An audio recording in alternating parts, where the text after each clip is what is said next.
whatever you wind up doing is exactly what you should be doing. And I have not behaved one single day of my life. Not one day of my life have I behaved, and I am fine. I need your help.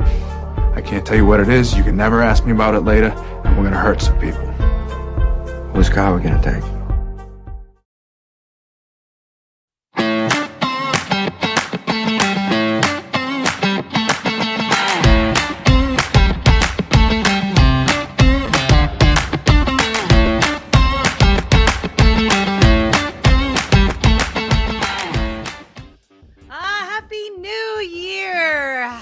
Happy 2023. I had to make sure, actually, and I did. I put the right year on the show today. Starting a little slower, but we are here on this January 2nd, and I appreciate every single one of you that has joined the Nikki Medoro Show Monday through Friday, starting at noon Pacific time, or anytime you want to, because of the magic of YouTube.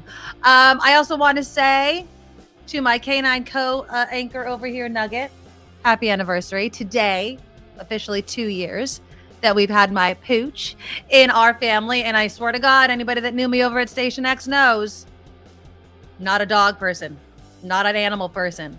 This damn dog has my heart. He gets away with everything. But yeah, I hope all of you were safe. I had a very happy new year ringing in 2023. We'll get to some stories that came out of it. Also, today I was able to reach out to now former Oakland Mayor Libby Schaaf. She's gonna join us in the second hour for the new segment that we started on Friday. Why do you do it? And I want to talk to the now former mayor about why she chose public service, being Oakland's mayor. Obviously, she's an Oakland native, and then hopefully can delve at least into her process about how to choose what is next. How do you choose the next thing that you want to do? So that, again, is coming up in the next hour. We will talk a bit about dry January. Does anybody do it? Is this a thing that you do? I know it's a tradition for a lot of people to be alcohol-free for the entire month of January. So if you do it, what are some tips, tricks? What are some drinks that you end up drinking instead that don't have alcohol? We will get some baby news. There was a call that a woman was going into labor during a bowl game on ESPN. Robert Griffin Jr. was the receiver of that call. And yeah, we'll have some details about that. She's still pregnant though, spoiler alert. At least at last check. And then of course, we will touch on just a moment on that amazing Niners win. Now it was ugly, but we'll get into that in just a moment. And John, I saw a news report. He's like, "Where's your Purdy shirt?" Well, this is the Purdyest shirt. This was it's a Christmas gift from my husband.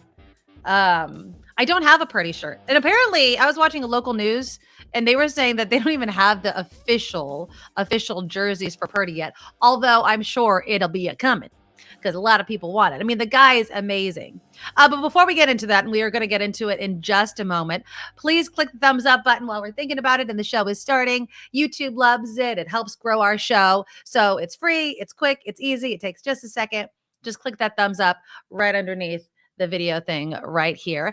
And thank you to everybody that reached out on Patreon over the New Year and the Christmas holiday to talk about the videos that I've been posting. If you'd like to be part of our Patreon group, please go to the NikkiMedoroShow.com. Our Patreon link is there, and you can become a monthly subscriber for any amount you want to, and it helps grow the show. Another way, of course, to donate to the show is through PayPal. And that email address is theNikkiMedoroShow@gmail.com. And then, of course, I'm getting notifications that all of you guys are receiving a lot of your merchandise. If you'd like the merchandise, I also have a coffee cup that I used over the weekend, so it's dirty. We have coffee cups, we have T-shirts, we have a tote bag, and we have more things coming. TheNikkiMedoroShop.com is where you get all of those things. Okay, so let's get into that nail biter. Now, this is not a sports show, but I'm a huge Niner fan. And leading up to the show, so I kept thinking, okay, it's New Year's Day that they're playing this game. It's not the evening game.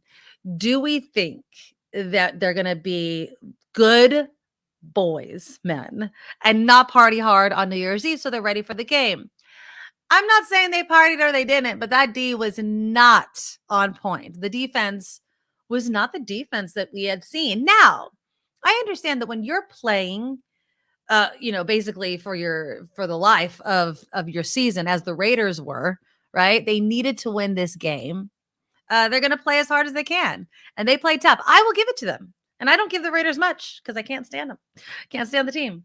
They played really, really well. And it's not that we played poorly, but our defense was just terrible. Well, not terrible. It should have been much better. Let's just say that. It should have been much better. Now, as far as Purdy, now that Purdy jersey isn't there yet, at least not in my house, but his jersey, according to Sports Illustrated, Brock Purdy will have a piece of memorabilia from his first pro season showcased at the Pro Football Hall of Fame. He's going to have his first 3 career after becoming the first quarterback in team history to win his first 3 career stats. The Hall of Fame will show off the jersey he wore in the first 2 of those games in Canton, Ohio. This, of course, Mr. Irrelevant. I do not think the jersey will say Mr. Irrelevant. It'll just say Purdy, number 13. When I went to the game, the last game that we went to on Christmas Eve, I saw Purdy shirts, but they looked like somebody had just made them. It didn't look like an official shirt. So we will see. We shall see how it goes. They're up against the Cardinals. Last game of the regular season. My husband's trying to get us to go, but we'll see. I mean, ticket prices, right? Speaking of ticket prices, did you see this? I have the picture of this.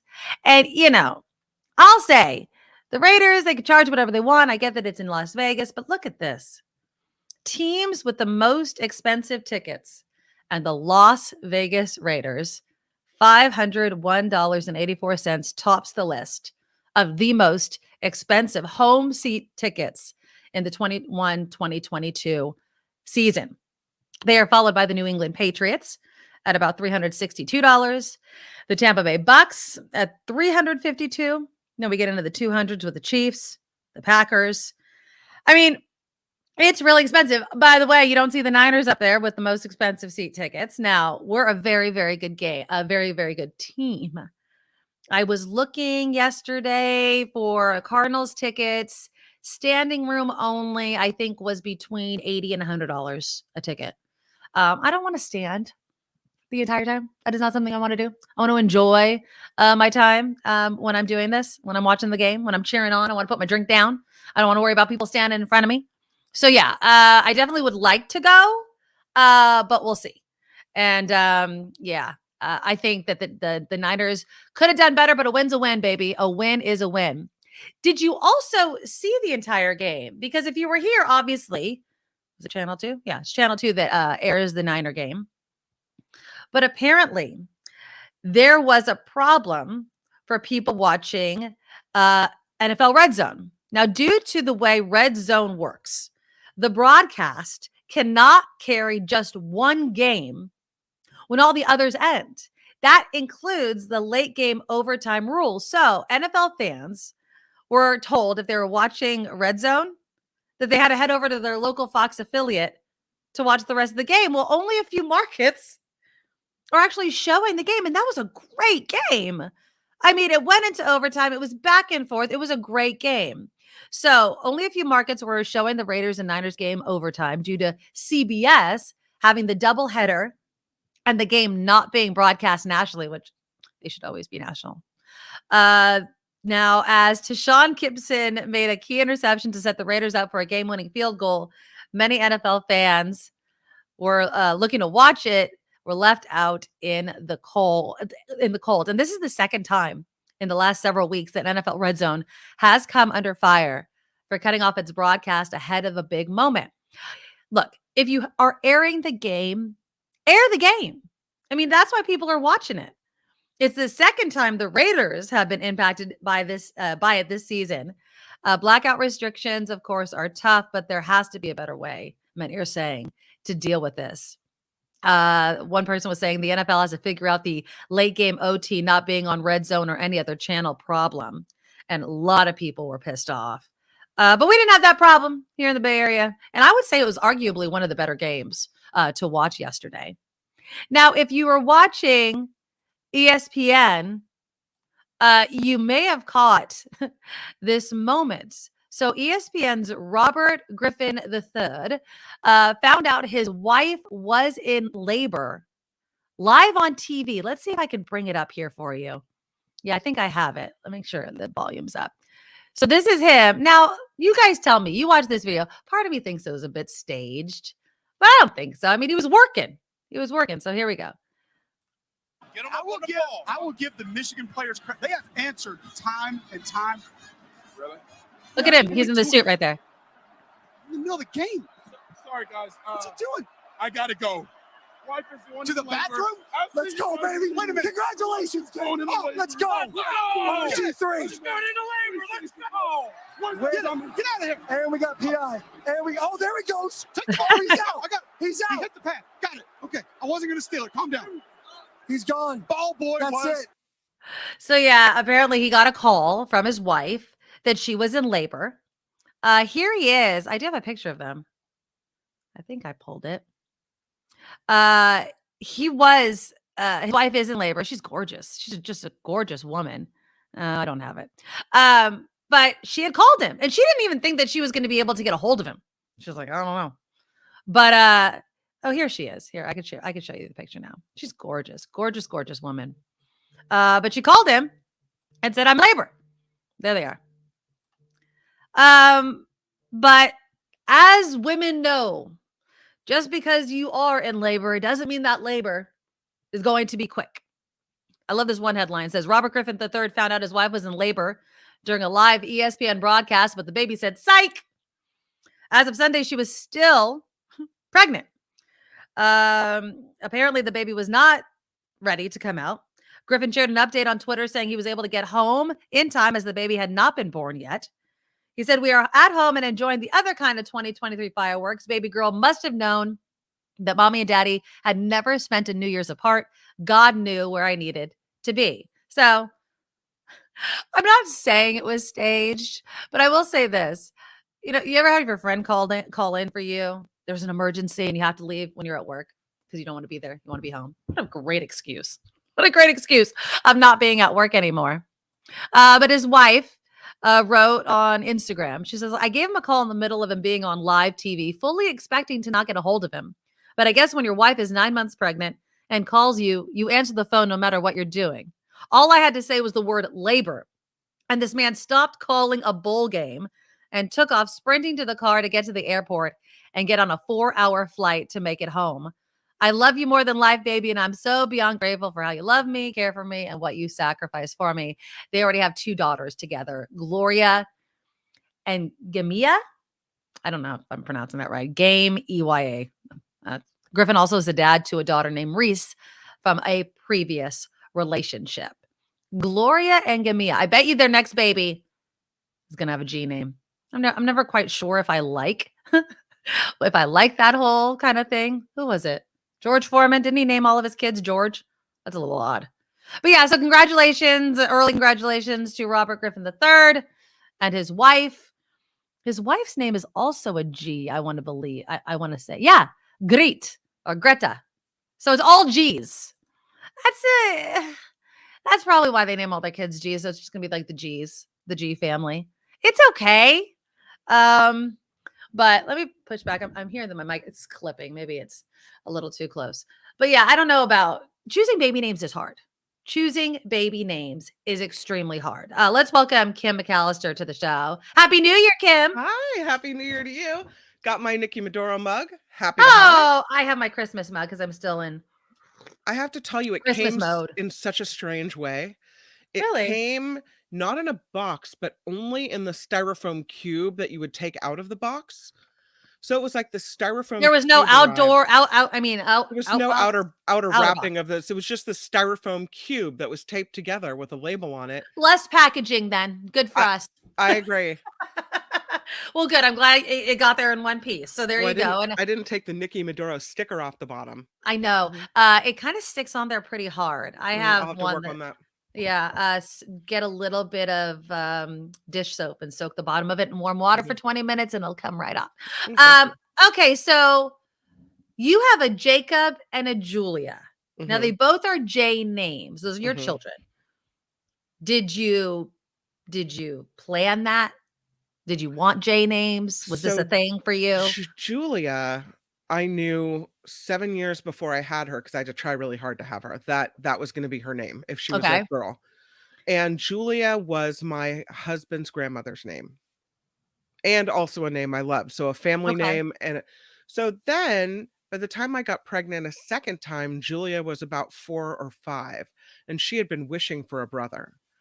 And she picked the name Jacob, and it was on our Okay. list anyway. She said it has to be a J name just like mine, and I want him to be named Jacob. So I let Okay. her name him, because I thought she would be invested, in her, the name Of of her little course. brother and whatever.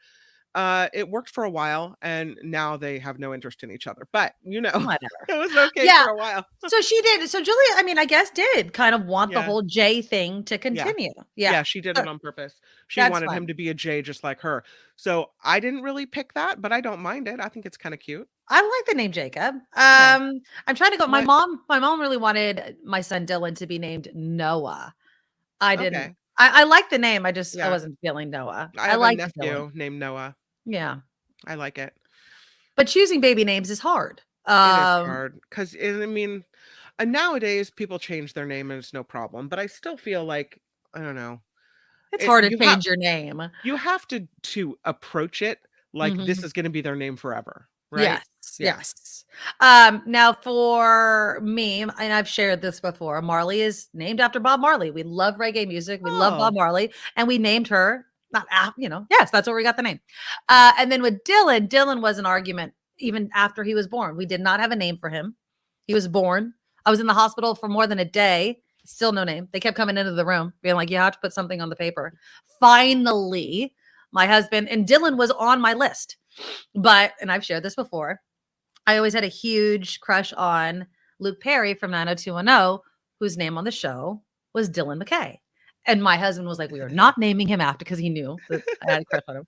And we are not naming him after a TV, because the other name that I wanted was Jax, Jax from Sons of Okay. Anarchy.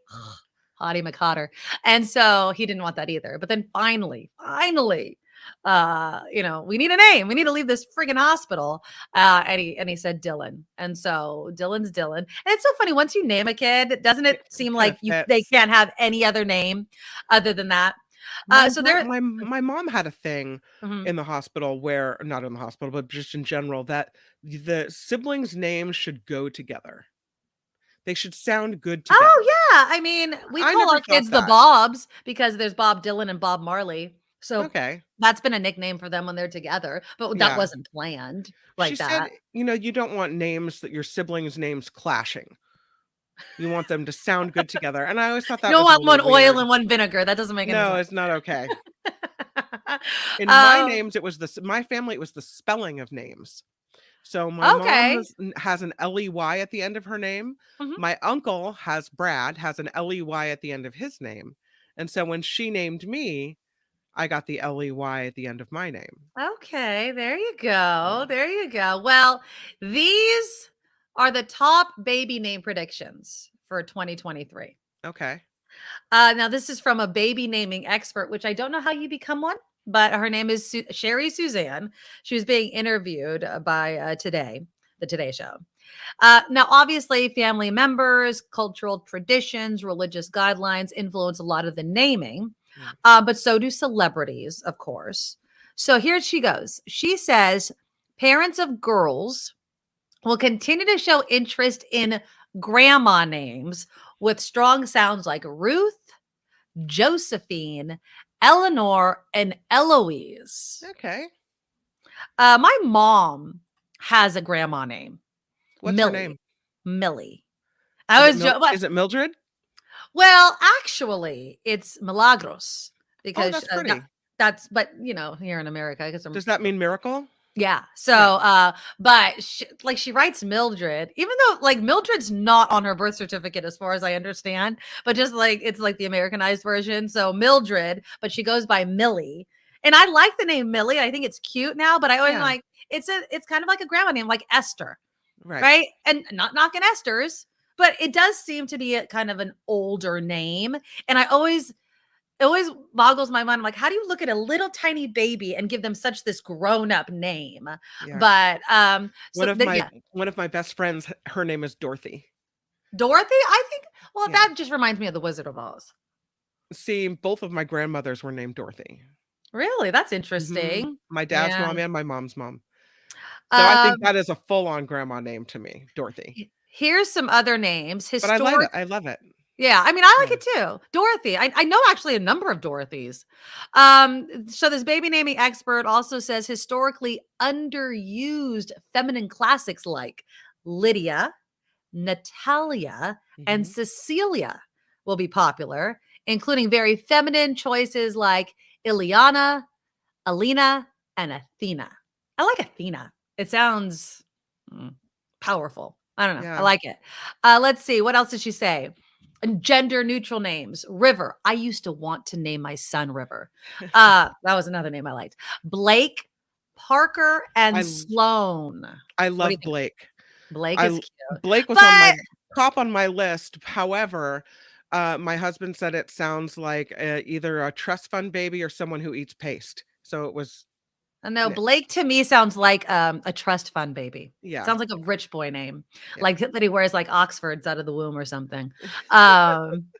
Ooh, Judy writes, my grandmother's name was Lola, which I think has become cute again. Lola. I like that. That's fun to say too. I love this. I have a friend named Henrietta. We can't ever name anybody in our family Henrietta because that is the name of the turkey that we eat on Thanksgiving every single year. It's Henrietta. Blake sounds like an a-hole. Yeah, exactly. Like sounds like a trust fund baby, right? Tristan. Wasn't Tristan and you guys, my 90s babies will know this, or growing up in the 90s. Wasn't Tristan the name of the gay guy on Clueless that was the friend that Cher had a crush on? I think his name was Tristan. I think that was the name. Lola's a think good so. song too. Yeah. Ida. I think my mom has a friend named Ida. I've never known anybody by the name of Ida. Yeah, I like some of those names. You just gotta be, Yeah. and someone's calling out my Jax. That you want to name your kid after a Sons of Anarchy character. Jax with an X is a good name though. Yep. I I don't know have if a it could go friend for a up the girl street though. who named her son Jax with an X. Yeah, I bet you Yeah. it was because of Sons of Anarchy and because that guy's hot. Sorry. Just saying. Just saying. All right, let's go over some more names. Actually, for boys, Suzanne's the baby naming expert says we'll see the name Jack, Jack, Mhm. firmly entrenched in the top 10. Let's see. Familiar names that never got near the top 10 in the past may start getting closer. Bennett, Graham, Wesley, and Miles. I like Miles. Yeah. That's kind of cute. Now let's talk about baby names that are hated. So this was in the Sun, and there are names that people absolutely do not like. Let's see. Hold on. The first one, the most hated girl name, which I don't know. I don't think I know anybody with this name, but I've heard of it. Nevea, which is heaven backwards. People don't like that. They do No. not like that. According to, it stands as a symbol, according to this one expert, stands for a symbol for what makes the name so divisive. Another hated name for a girl, Destiny. A couple of reasons why. The first, many associate that name with exotic dancers. Mhm. The second is that people don't like names that bestow virtue on a child. In the same vein, the name Hope is thought to be one of the most hated names for a baby girl. And the most common initial on the hated names list for girls was M. For instance, Madison, who's my niece's name. That's not nice. Mackenzie, McKenna, and Michaela, which is my other niece's name, but not spelled the same way. More traditional names like Bertha and Gertrude were similarly disliked because they say it's ugly. The name Addison for a girl was disliked because it was turning a masculine name feminine. And the name Caitlin was hated for its made-up spelling, and this was Kaitlyn. I really am over people trying to be unique with spellings. Yeah. And just so they think, oh, then it won't be like everybody else that has the same name because it's spelled differently. All you're doing is causing headaches for your poor child because their name is constantly going to be misspelled and then it's going to have to be something they correct for the rest of their lives. Right. That's Or one. mispronounced or something. Or something weird. And like somebody has to sound it out.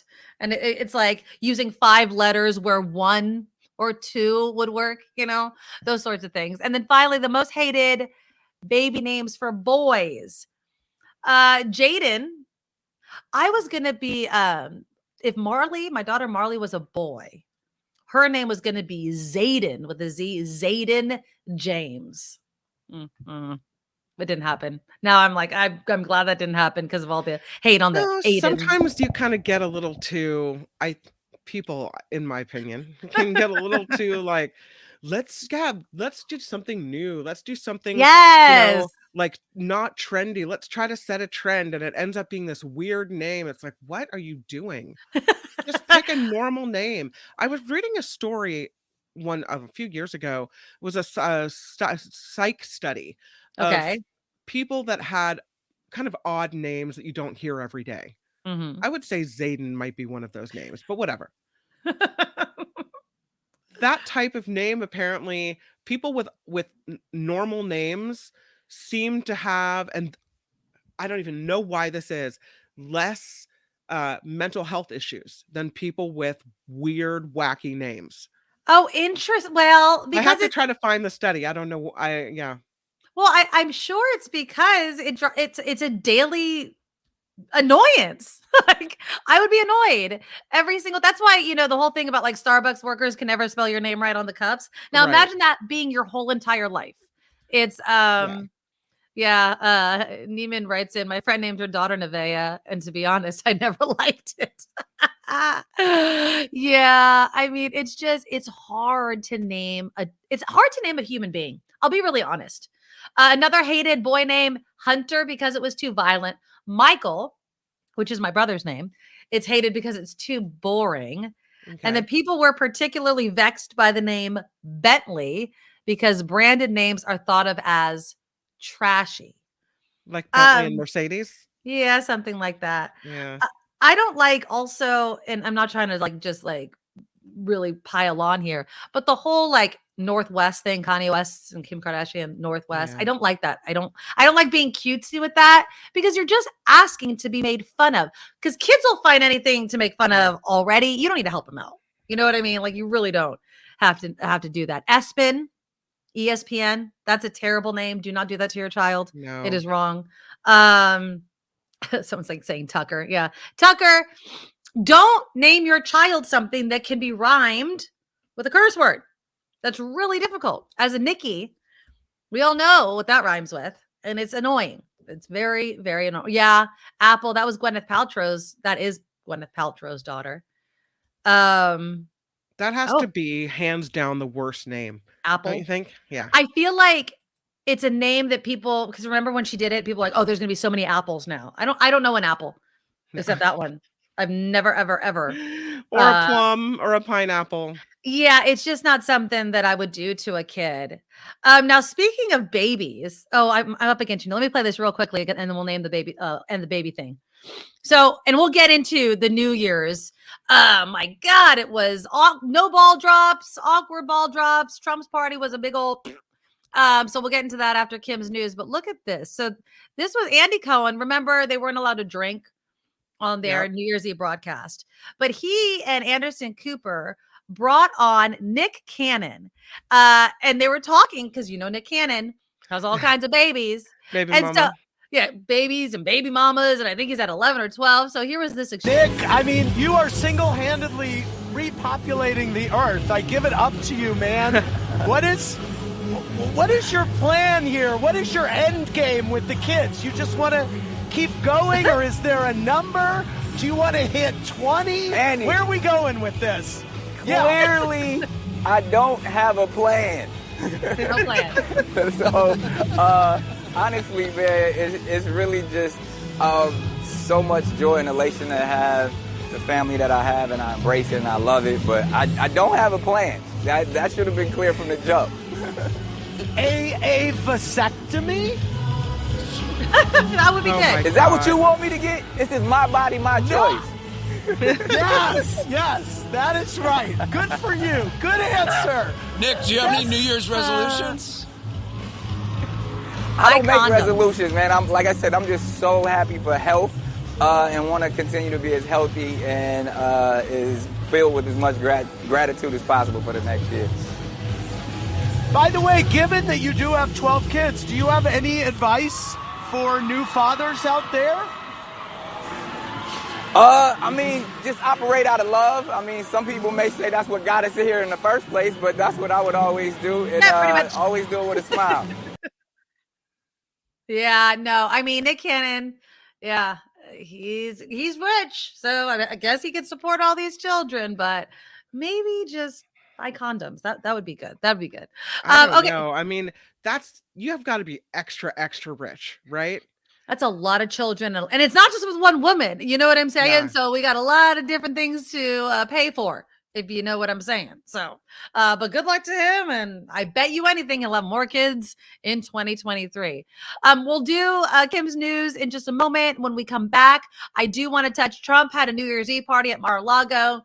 Apparently, there was like nobody of like that was really known there besides like Mike Lindell or something like that. What does that say? And of course, on Friday is the anniversary of January 6th and the fallout from not only the January 6th committee, but those that were really close to the former president continues. And the GOP, starting tomorrow, they're in charge, but who will be Speaker of the House? A lot of Republicans still not backing Kevin McCarthy, which makes me happy because I think the guy's a total tool. So we'll talk about that right after Kim's news. Now, from around the world to up your street, the Nikki Medoro Show presents News Czar Kim McAllister. And we'll talk weather next time on the news, but this time we have some other stories for you. This report sponsored by tax attorney Steve Moskowitz at 888 Tax Deal. Let us begin in Maine, where there's a problem.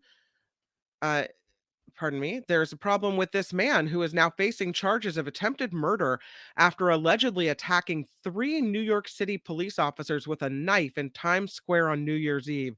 The suspected attacker is 19-year-old Trevor Bickford.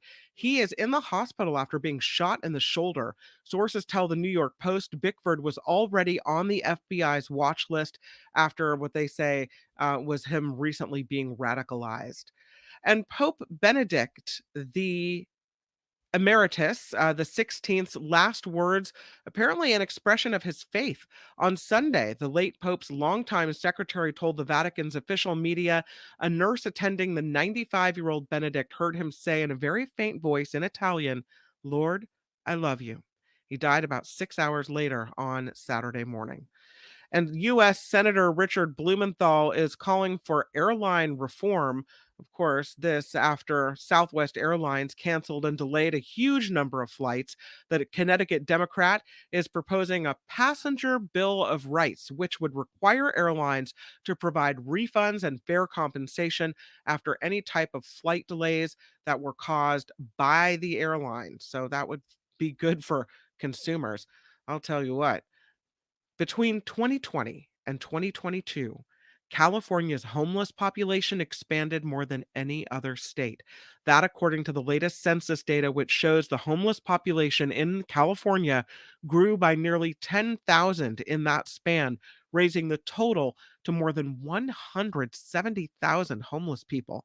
California also accounted for nearly the entire national increase between 2020 and 2022.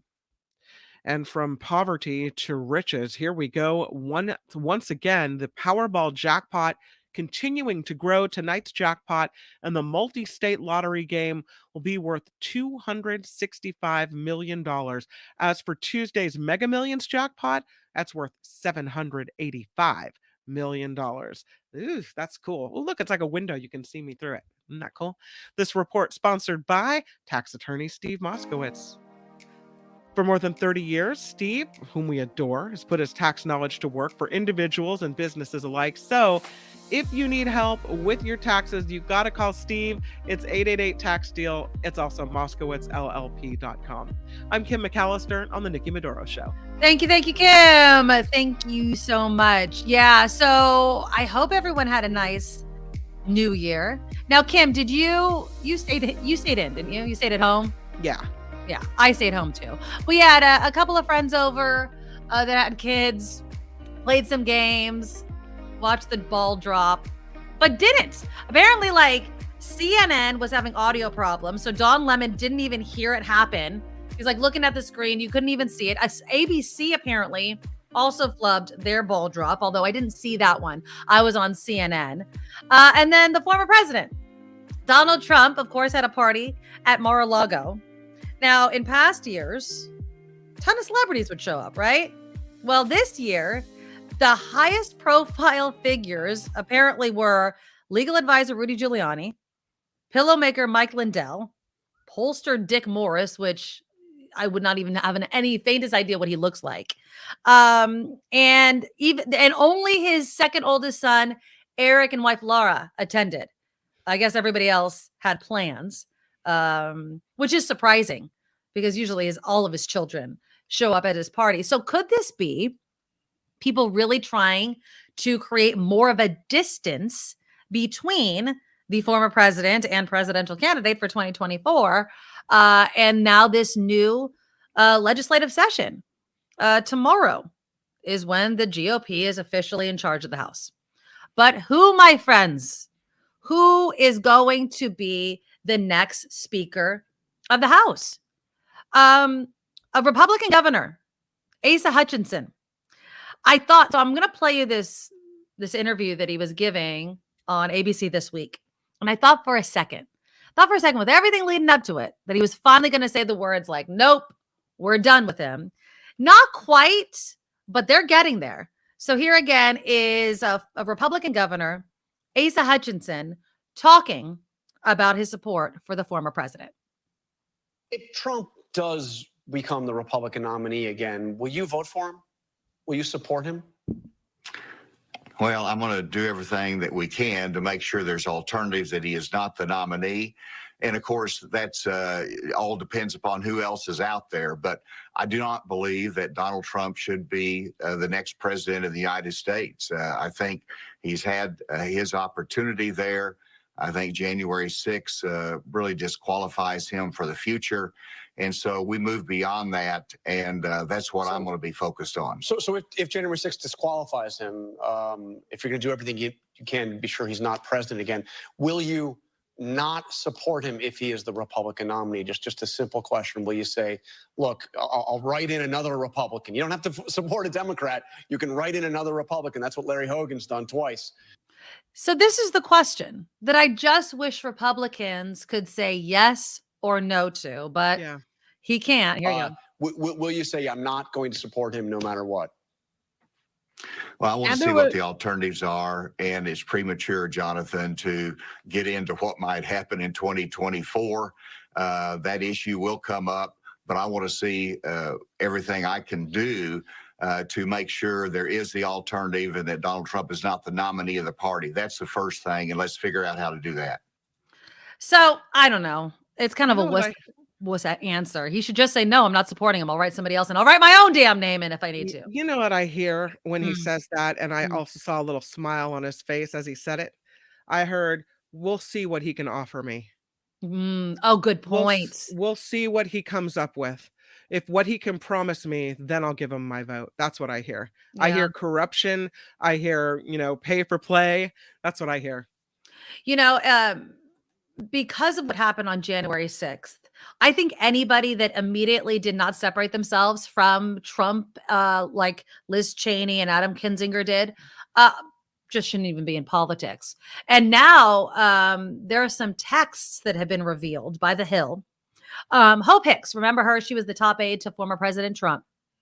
She was mad, apparently, because of January 6th and what it would do to her future employment prospects. So apparently she was venting to Ivanka Trump Actually, former chief of staff for Ivanka Trump, Julie Radford.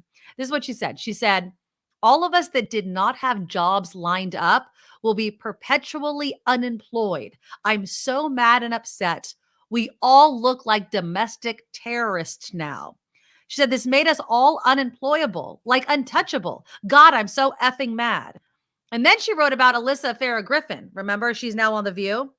Hicks wrote, Alyssa looks like a genius. And then Radford asked her most recent post, and Hicks was like, and leaving.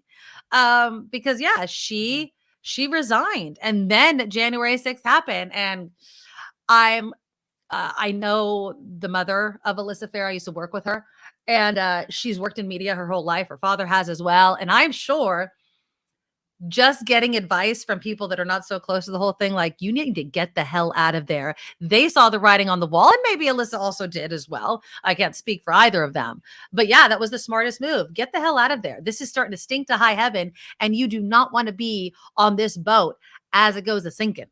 So we'll see if the Republican Party can move more toward the center and away from former President Trump. But until people start entering the race, I don't see how that's going to happen.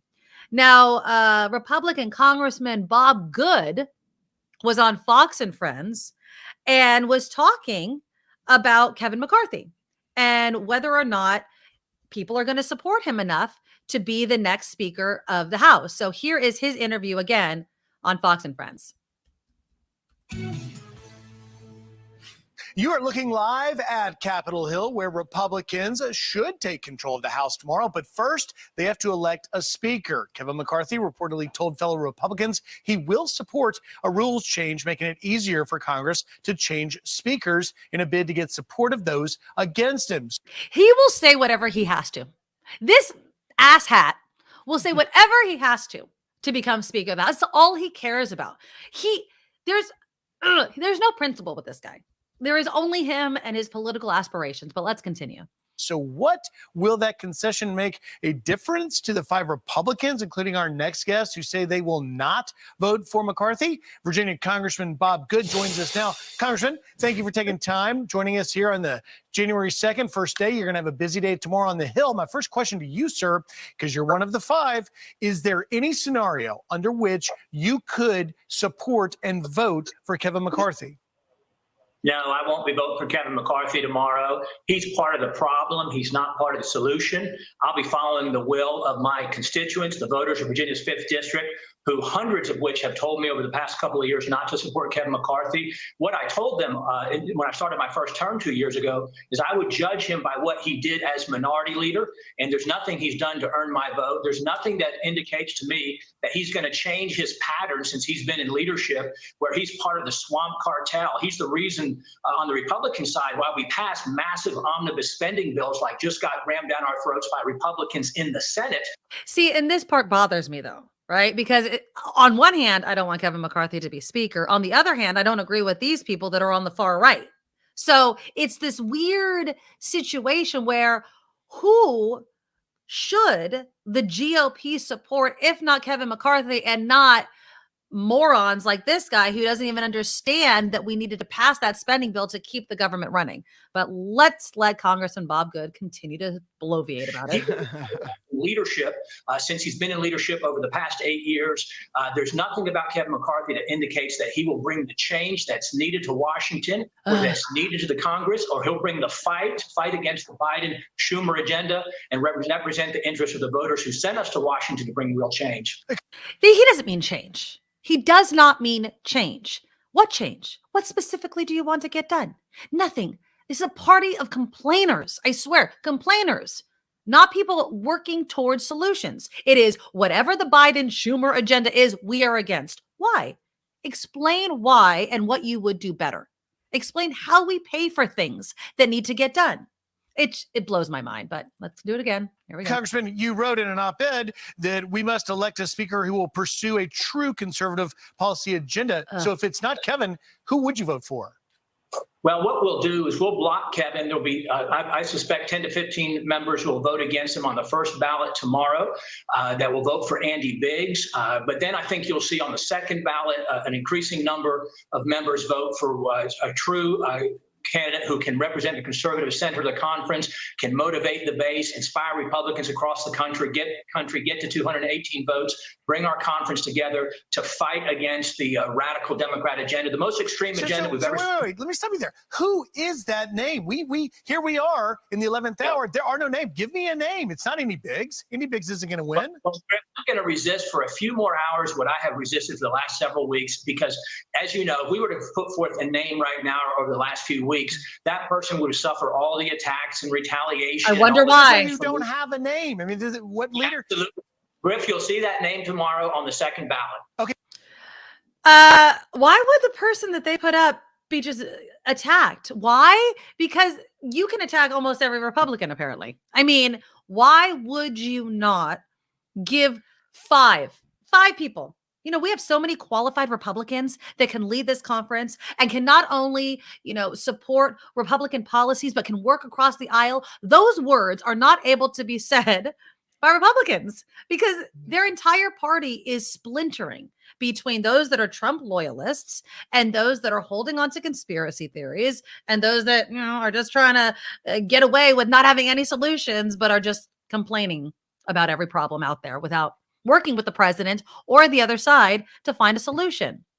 So, yeah, I'm really curious to see what tomorrow's going to hold, and we will, of course, be following it. But I can't even name a Republican that I think would be able to get the 218 votes, right? I mean, and be able to be speaker. And it doesn't matter if it's a Republican and I'm not Republican. It is the speaker of the House of Representatives. And so we need to care about who is going to be in that seat, and what their agenda actually is. So that's coming tomorrow. I'm going to pop some popcorn and we'll have to follow the votes and see how that all plays out. But yeah, if you guys know anybody, let me know in the chat if there is a Republican that you think could get 218, and we'll see if you're right tomorrow. Who do you think it'll be? I mean, do you think it'll be McCarthy and that people are just hemming and for what he can give them, what he can promise them so that they'll vote for him? Possibly. I mean, you could be right. I think when we were talking about it before with Matt Gaetz, and he was saying, look, he doesn't have anywhere close to 218. It's not just those five. Those may be the most vocal, but it's everyone else. And again, it goes back to this. What are your principles? What are your morals? What do you think it means to be in that position, to be a true Republican or whatever? I mean, even if Kevin McCarthy's like, you can change the rules on replacing speaker and you can do this or that, it just goes to show that he'll go with whichever way the wind is blowing. That's not a leader. That's not a leader. And so until we get to a point where we see a true leader, and I know that my politics are showing, but that's a Liz Cheney and an Adam Kinzinger. Those are people that put aside their political aspirations to do what was right. Now, of course, Liz Cheney's out, and there's just no way that that anyone like Adam Kinzinger or Liz Cheney would ever get enough support. Sadly. I wish it would change, but it won't. All right, click that thumbs up button right now. It really helps us grow our show on YouTube. By the way, the super chat is live, and I want to give a shout out to a huge supporter of the show, in addition to Steve Moskowitz, who will be joining us soon. He's our exclusive founding sponsor. But Andreas has always been a huge supporter of the show. Very, very generous. Andreas not only gave us $20, but he gave us $20 to start off the show as well. So thank you, Andreas. If you're watching this in the replay, you'll just look for that $sign right under the live chat, and you could donate to us there. And many of you do. I go after the show, and I'm kind of doing the tags and everything for the show. And I see so many of your comments, and so many of you, most of you who are watching the show on replay, watch it in replay. And we really appreciate it. The super chat and super comments are how we financially can support the show. And so we always appreciate everybody's help as well. We really do. Yeah. And of course, join our Patreon. Become a monthly Patreon subscriber at theNikkiMedoroShow.com. There's also links to the YouTube. Share, subscribe, like. Those are all the ways you can help support the show. Now, I saw this in the comments, and I'm pretty sure either you did it in your news or Mark touched on it. But the news about Jeremy Renner. Yeah. I mean, the information is slowly coming out about Jeremy Renner. Now, he was in a snow plowing accident. I'm not quite sure exactly what happened. And again, details aren't coming out, but he did post a picture. I thought I had pulled it. I guess I can't find it right now. But Jeremy Renner, oh, here it is. He's in Lake Tahoe, and we know how much snow Lake Tahoe has been given lately. Look at that. He posted that on his Instagram a couple of days ago. Obviously needing a snowplow to get all this out, and something happened. He's in critical but stable condition. We don't know if he just said it was a one-person traumatic injury on New Year's Day. We know a little more now that it was an extensive injuries. He suffered extensive injuries when a snowplow ran over his leg. Ah! Yeah. So he apparently lost a significant amount of blood on New Year's Day. He had to be airlifted to the hospital after his snowplow accidentally ran over one of his legs at his home in Lake Tahoe, Nevada. A neighbor who's a doctor managed to rush to his aid. A tourniquet was applied to his injured leg. An air ambulance was called. They took him to a hospital near Reno. I don't know if that's Ride Out Hospital. I'm not sure. The outlet TMZ also saying that his injuries are extensive and other parts of his body were also injured along with his leg. Although details about the exact nature of the injuries is not available. He's got the chopper was near the Mount Rose ski terrace. So that's kind of near the area where he lives. Okay. He's 51. He was alone at the time. He'd been trying to clear a path out of his 5-bedroom home after this massive snowstorm. And so, now he's in critical but stable condition at the hospital in Reno. Yeah, John asked the question that I think we're all asking. If you're pushing a snowplow, how do you get not eaten by it, but hit by it? The only thing I can imagine is he had it and then maybe got in front of it somehow. Maybe he was trying to move something out of the way. I have no idea. Either you fall out of it or you get out of it on purpose, right? Oh, my heart. And he's a local guy. Modesto, I think. Modesto. He's from Modesto. Wow. Well, hopefully he's going to make a full recovery. Yeah, he has a 6-acre property, and there's been getting a ton of snow. And apparently another storm is heading to the Bay Area on Wednesday. They're saying it may be worse than the one we just saw. Yeah. So again, our hearts go out to Jeremy Renner and his family. Hopefully he does make a full recovery, because that sounds just painful. And we did have some passings, over the new year. You mentioned Pope Benedict, the only Pope to retire and not die while being Pope. And also Barbara Walters, which was huge. I know we were texting back and forth about the passing of Barbara Walters, which I'm telling you, she's just an icon. I mean, the number of people, the number of careers. I saw one video of Oprah Winfrey, and I think it was when Barbara Walters was obviously retiring, and they brought out all of these women, Katie Couric. I mean, it was the line of women that came on stage was so long, they couldn't even fit all on stage. And just the names and Oprah's like, we were able to stand on your shoulders and you lifted up women. And so, I mean, she was 92. So long, distinguished, iconic life of Barbara Walters. Anita Pointer of the Pointer Sisters, she died at the age of 74. She was the second oldest of the 4 sisters. Now, of course, the Pointer Sisters, I'm so excited. You know that song. She survived by her sister Ruth, brothers Aaron and Fritz, daughter Roxy, all very fun names. But her only daughter, Jada, died in 2003. Her sister, Bonnie, who was also part of the group but left in the 70s, died in 2020. And her younger sister, June, died in 2006. So Anita Pointer died at the age of 74. Wow. Trying to find a picture that I could show quickly of her, because I know we showed Jeremy Renner. Do I have a picture of Anita Pointer? I thought I had. I have one. I'm trying to load it in there. I think it's only fair we make sure that Anita gets her due. There we go. Yeah. You got it? Yeah. Okay. That's Anita Pointer. There you go.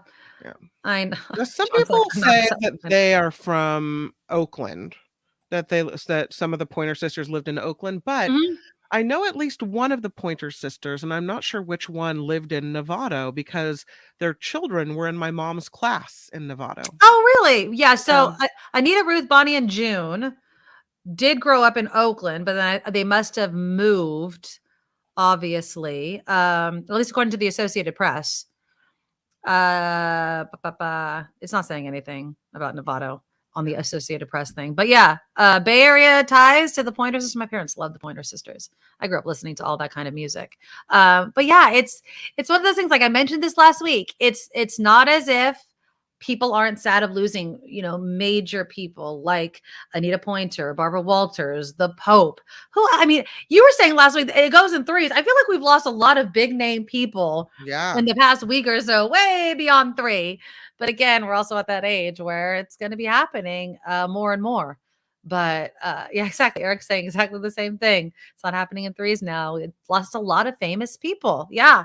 Okay, coming up in the next hour. So Friday, we did Why Do You Do It? The teacher edition. We had Ruben Connor the third on. He was great. If you missed it, I pulled it. It's on my YouTube channel. If you just look for, the videos under the video tab, you can watch just that. It's called Why Do You Do It? Teacher edition. Well, coming up, I was, I'm just prepping for the news and I'm like, oh my God, today was the last day. Now former Oakland mayor, Libby Schaaf, is mayor. So I reached out to her. I was like, hey, why don't you come on? We'll talk about it, kind of do a little bit of a wrap up, but also, why do you do it? Why did you want to become mayor? And I want to, and I have a sneaking suspicion she's not going to give us too much, but I want to talk to her about how to decide what to do next.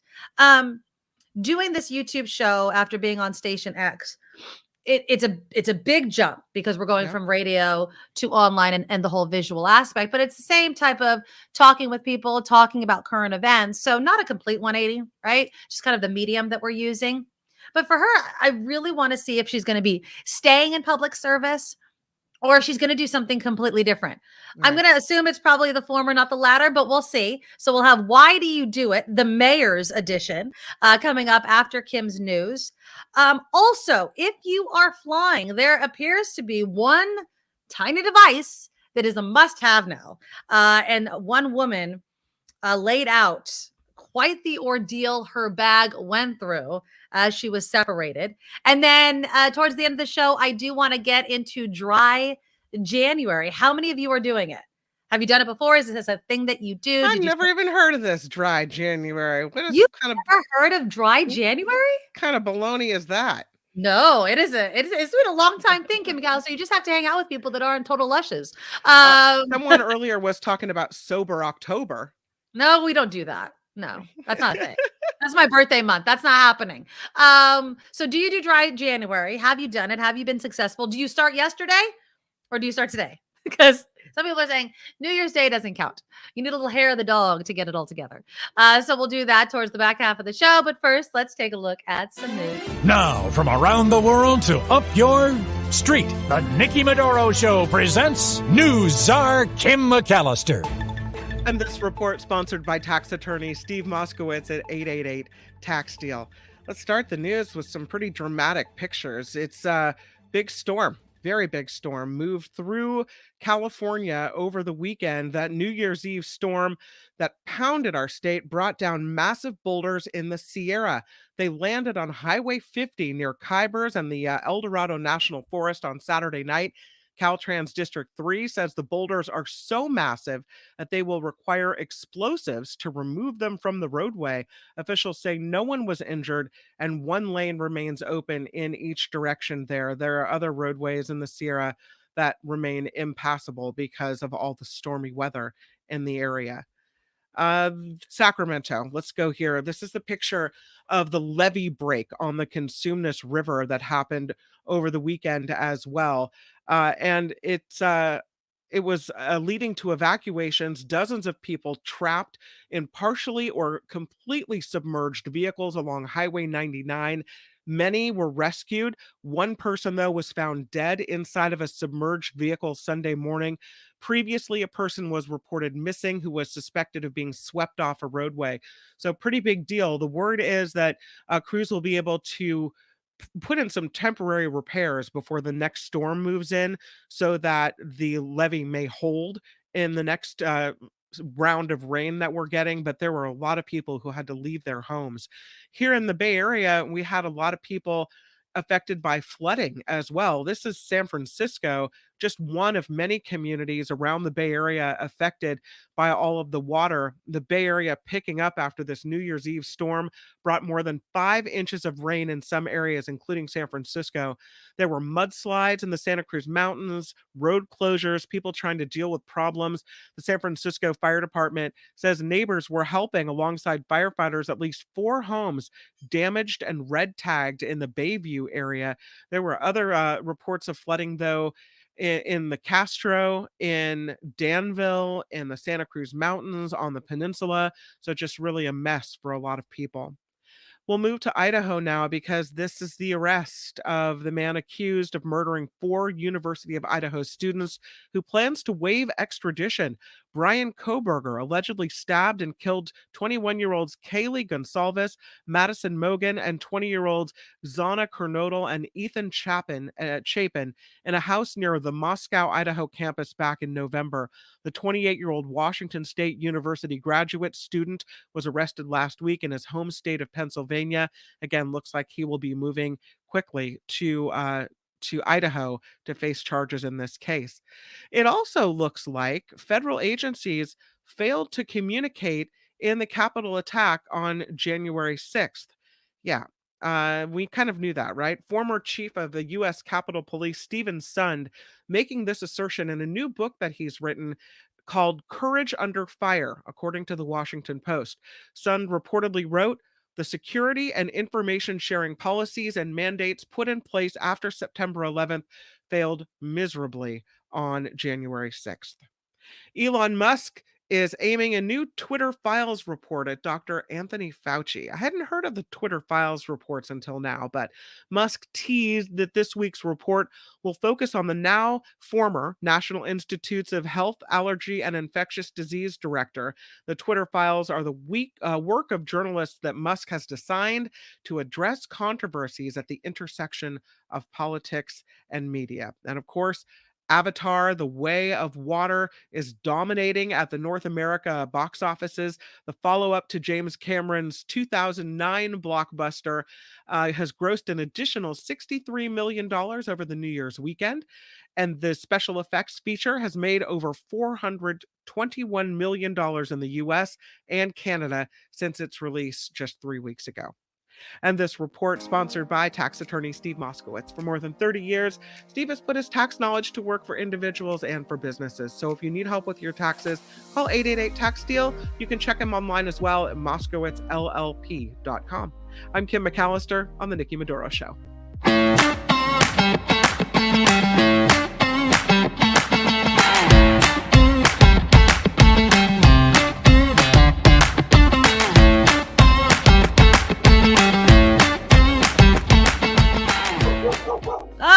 Thank you so much for joining us on the Nikki Medoro Show. Sorry, my daughter is just coming back from her week-long trip to Arizona, and of course, the dog is going nuts. So if you hear my little nugget, that's working from home, people.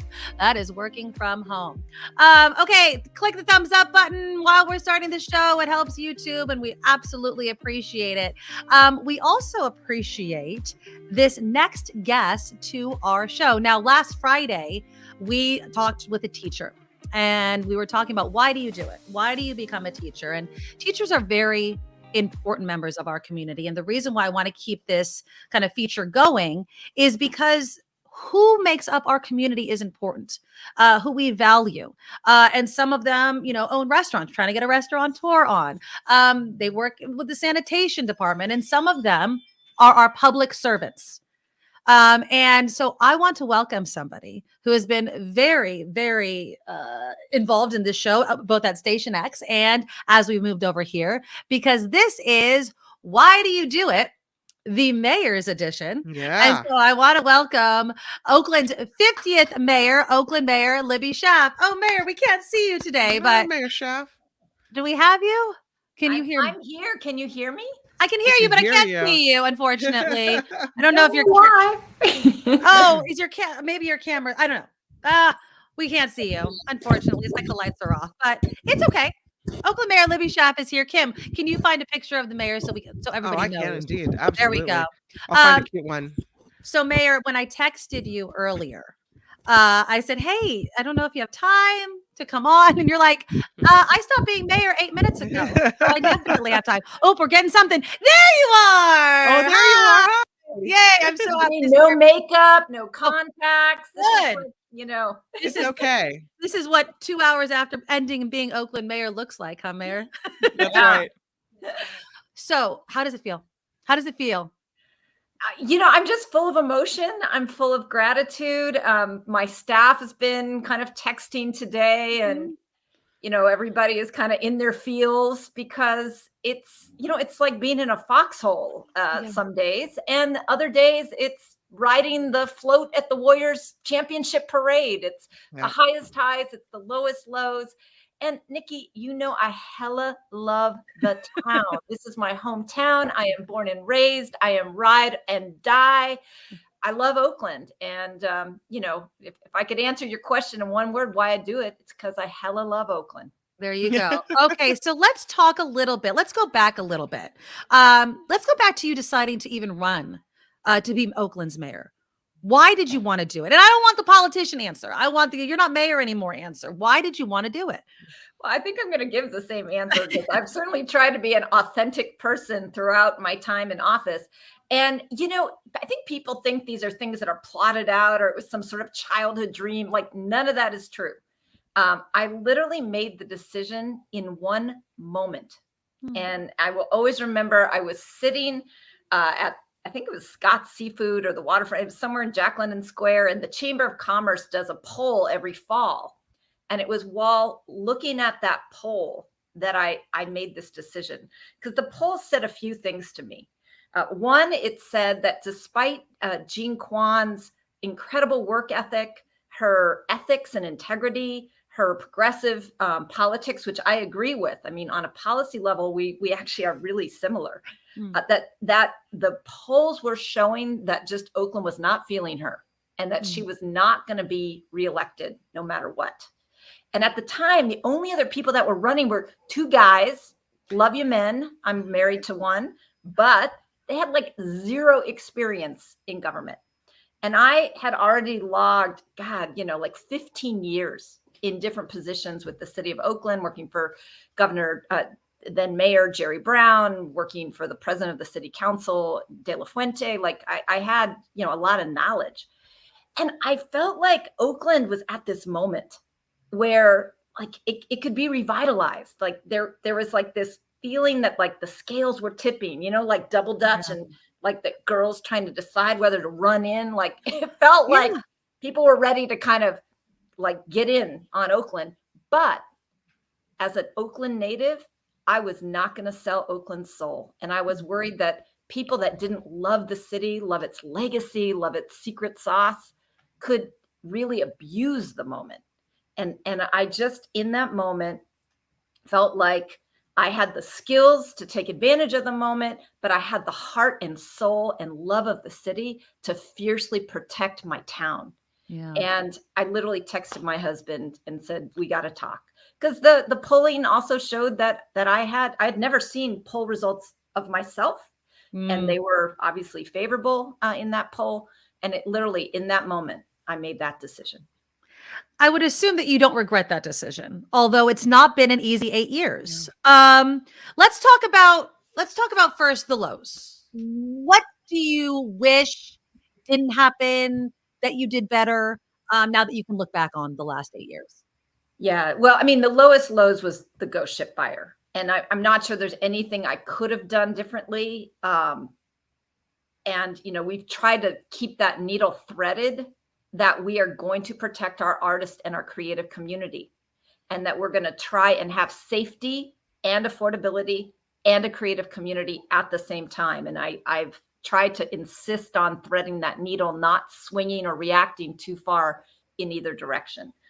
But as far as things that I wish I had done better, the explosion of homelessness was something that I did not anticipate.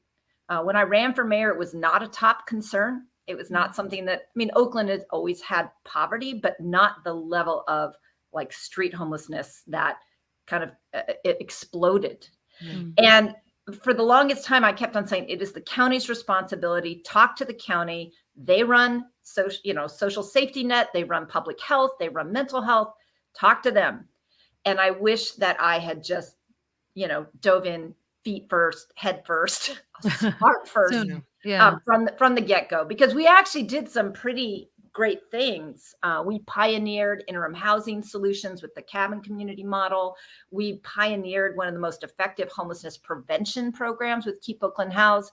But I feel like we started all that too late. We should have started earlier. I mean, I was reading in the article, 2,000 housing units were built during your tenure, 20,000, but homelessness grew 131% since 2015. How do you, as a leader of a city, balance rising property values, which people like, with the fact that wages aren't keeping up? Because that is basic math to me. If I would ever talk to people, I'd be like, look, if you don't support raising wages and you don't support building temporary or permanent housing for the homeless, do you think that these people are just going to up and walk away? Like, I understand building housing, but how do you fix the price of homes, the price, the cost of rents in places like that without the government basically saying rent control or having some sort of control over it? Well, and, Oakland has had all those good policies. We've had the strongest rent stabilization that the California law allows. Right. And we've tried to do our fair share. We've not had a NIMBY problem. I say we're the capital of the YIMBY movement. Yes, in my backyard. I want neighbors. I don't mind density. But boy, you can't do it alone. And this is what reminds you that a mayor usually presides over problems that are not unique to their city. It's not like Oakland was the only city that saw an increase in homelessness. All of the cities in America, and especially California, saw this. And when you look at the SMART research, there's some wacko stuff out there that's very political and wants to blame homelessness on Democrats, which is just because as if that matters. But yeah. But when you have a shortage of housing, you have high cost of housing, and the wages that are not keeping up with that, you have homelessness. Yeah. And one city by itself cannot solve that, because even if Oakland added 20,000 new homes to our city in 8 years, which we did, biggest building boom in our history since the 1906 earthquake. If nobody around us is adding houses, in San Francisco, you're a bit to blame, but there's really bad players like, Cupertino, then it doesn't matter, because the Bay Area as a region was adding jobs, adding high paying jobs, but not adding housing, and particularly not adding affordable housing. So it's a math problem. It's like, remember playing musical chairs, Nikki? Yeah. Not enough chairs for everybody. Yeah. I have a question for you, a mayoral question, to move off of homelessness for a moment. I remember once being sent to your house because someone had vandalized it. I wonder if, and there's always going to be somebody, right? There's always going to be some craziness, but I wonder if you ever had moments as mayor where you feared for your safety, or, you just got kind of weighed down in the ugliness of what people had to say sometimes, because again, there's always somebody. And I wonder if those moments made it that it wasn't worth being mayor, or if you found that there was enough good things and beauty in what you were trying to do and to achieve for the city of Oakland, that other stuff didn't matter. So, I definitely had those moments, and thank you for asking. The ghost ship was a hard moment just because artist housing and supporting the artist community in Oakland is something that I've been deeply involved with long before I became the mayor. But suddenly I was the face of, literally people called me a murderer and seemed to think I didn't care about this issue when my whole life has been about it. And I believe in government, but I feel like often people are just unfair. Like they don't want us to look in their windows. They don't want us to bother them until a tragedy happens, and then it's our fault. Right.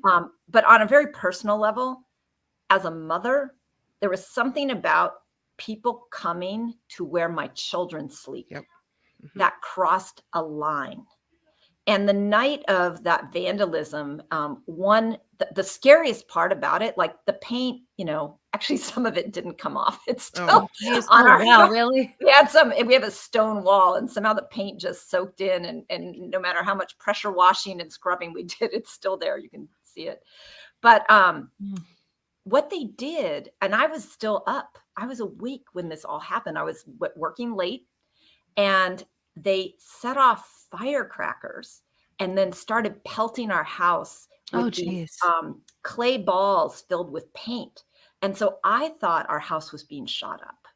That's really scary. That moment of, running upstairs and like screaming at my children to wake up, get under the bed. Are they okay? Like that was, the paint, whatever.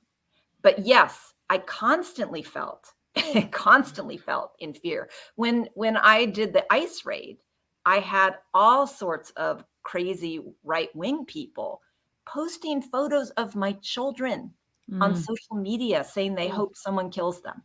So that is the kind of stuff that crosses the line. And I found in this election cycle, there were a lot fewer candidates. And I think people aren't willing to make the kind of personal sacrifice that is now being expected. I lost count of how many protests were at my house. Wow. And especially during the pandemic, my kids were in school, in the house.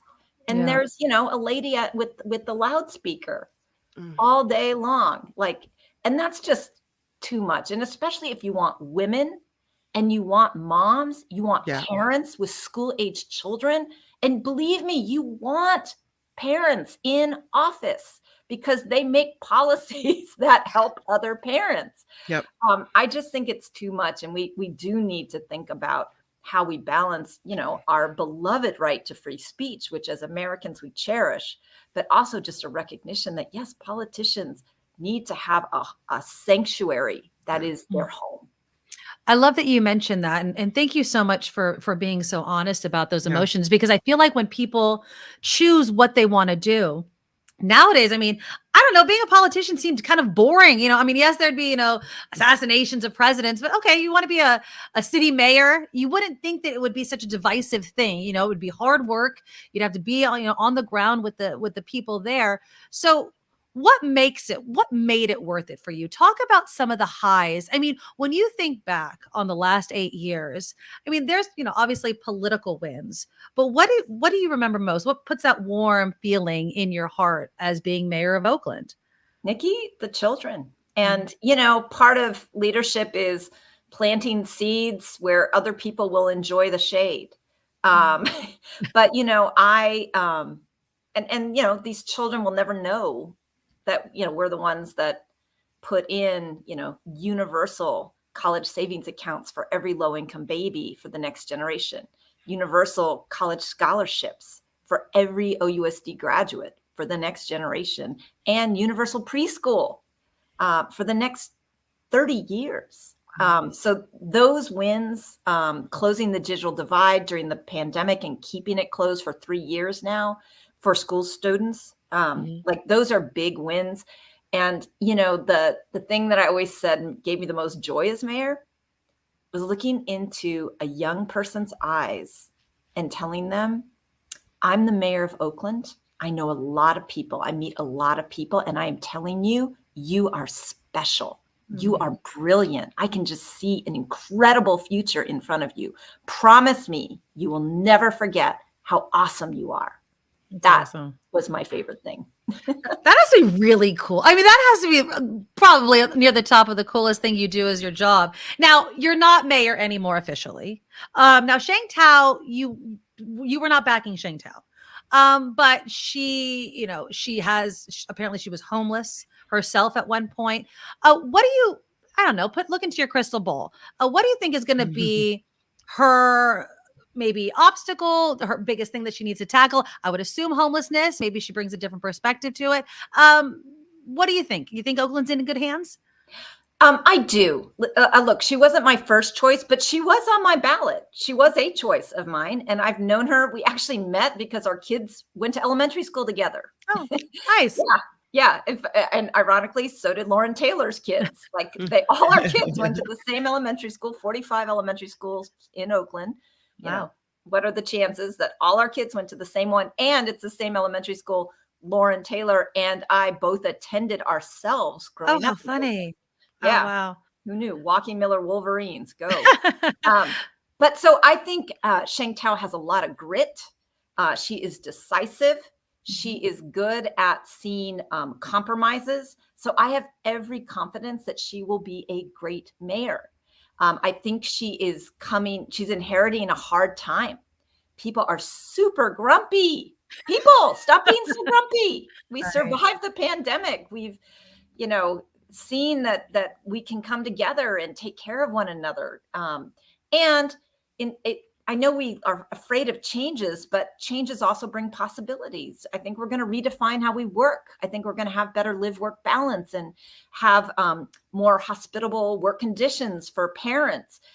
So those are good things. But I think Sheng is going to have all that grumpiness and declining revenues, because all that one-time pandemic aid that cities got is going to get spent down by this June. So this next budget's going to be a hard one.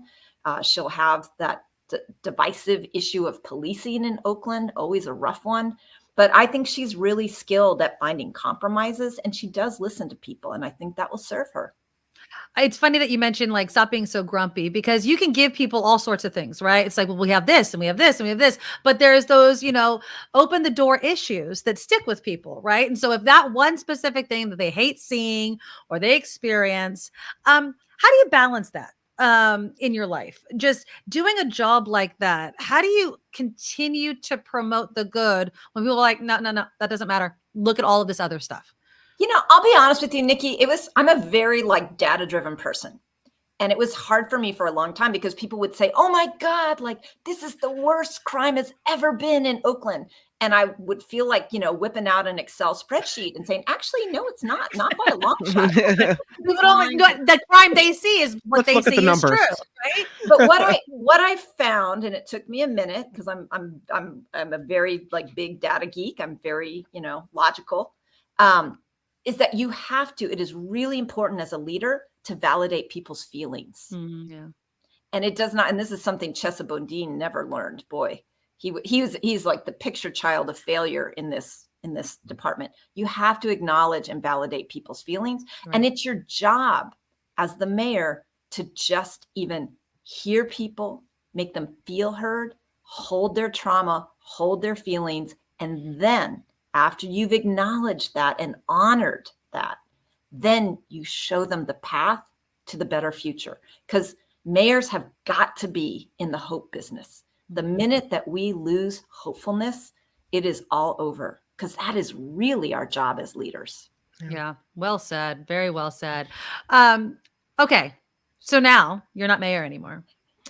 So when we left Station X, as we like to call it, we moved into this, and it's not a huge stretch. I was saying this before I brought you on. I mean, we're still in the kind of conversation, different medium type thing. There's a bit of a learning curve, of course, but kind of in the same wheelhouse. How are you deciding on what you want to do next? Well, I am trying to give myself ideally a year, but we'll see if I can make it that long. Okay. of some space.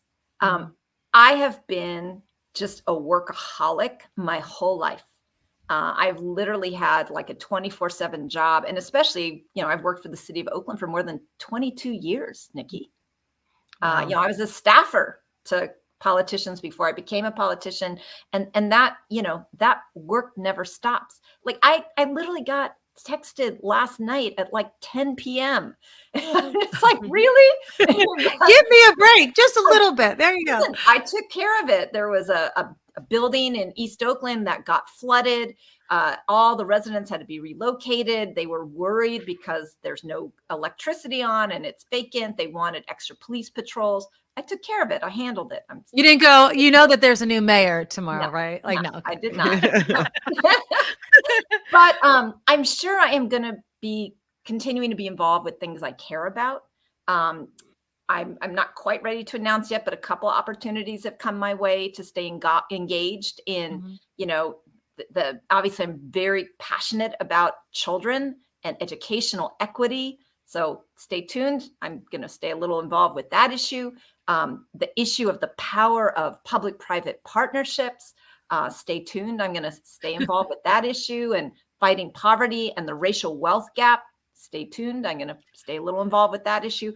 But I'm trying to have a moment to breathe, have a moment to process this awesome journey that I've had the intense privilege of being on. And of course, the thing that I'm going to miss most is the people who care about their communities, that are engaged, even when you don't always agree with them. They are the best people because they're passionate about our communal best selves, our democracy, our community, how we can take something called government at its most local and intimate level and use it to reduce human suffering, to reduce harm, and to create a more fair and just society. That is awesome work. And I want to just reflect and process a little bit and see how I might continue to advance all the things that I care about without the distractions of, the crisis of the day. And Oakland is never lacking in those. No, it is not. I love that you said you're going to take some time and some space. I do think that that's important. You should go on a long vacation somewhere and turn your phone off, or throw it in the ocean or something like that. Our doors are always open. I want to stay in touch. I want, you to disclose when you're ready, what is next for you. I've always appreciated how available you have been to us, how open you've been about what's been going on. I'd be remiss if I didn't ask. Do you think that Mayor-elect Tao will be able to get the A's ballpark built? I do. I keep on saying I left her with the bases loaded. Come on. Let's see. Good pitch. So yes, I do. I mean, I left her with, $375 million in infrastructure grants, secured competitive grants from the state and federal government. Because, we want to do both. We want to keep the A's. We want to create this new waterfront ballpark for the people, but we want to do it in a way that protects our city's long-term fiscal health, something that has not been part of sports deals in the past. And I think that she will be able to bring that over the finish line. And Nikki, if the A's aren't smart enough to take advantage of that opportunity to create that new waterfront neighborhood, somebody else will be. But I do hope it's them. I believe it will be. And they need to get it done this year because they've got some deadlines from Major League Baseball to meet. So the pressure is on. Awesome. Well, former Oakland Mayor Libby Schaaf, I appreciate you. We'll stay in touch, and I'd love to have you back on. Yeah. Thank you, Nikki. Thank you, Kim. And everybody support the Nikki Medoro Show. Yes, thank you. Thank you. Nation X, that they were wrong, they were fools. And we've got to keep this kind of intimate, coverage of the news, local news. Our democracy depends on it. Thank you so much. It's always a pleasure. Thank you. Thank you so much. Former Oakland Mayor Happy Libby New Schaaf. Year. Happy New Year. Bye-bye.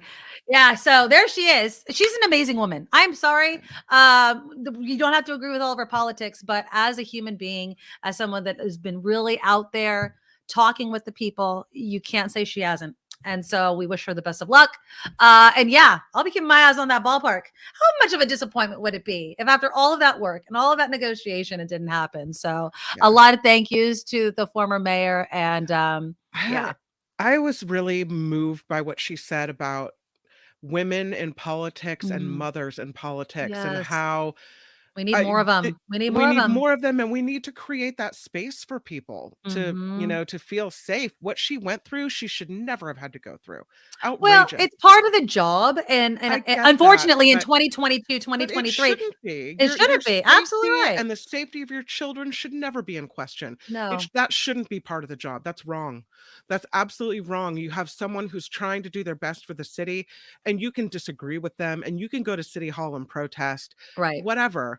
But, you start coming, as she said, to the place where your children sleep and they're trying to be homeschooled because of COVID. My heart was breaking when I heard her tell that story, and yet she stayed. And She yet stayed and did and the still job. she persisted, right? Exactly. Still she kept on going. And I just, and like you said, she's always made herself available to Always. you and I. There are Yeah. a lot of mayors that haven't, right? I did And reach out to Mayor-elect Shangtao. Have not heard back, but and so hopefully we she's will. and you're we sometimes get criticized. Oh, you ask her the softball questions. No, we put some hard questions to Yes. her, and she may not always have given us the answers that we were hoping for, but she always gave us an answer. Yeah. And And she never said, you can't ask me that question. Right. That's never been said. Do not ask me Never. that. I'm not talking about that. No. Right. And we wouldn't be doing our jobs if not. But again, like some of you, I remember when we were at Station X, Kim, they'd always want us to ask her the same question. Like we've asked that question. Yeah, I mean, we how have. many times do you need to hear the same answer about what's happening with like Right. the Wood Street encampment or this, that, or the other? Yes. And Right. she's given an answer and that's what's Right. happening and things don't happen overnight.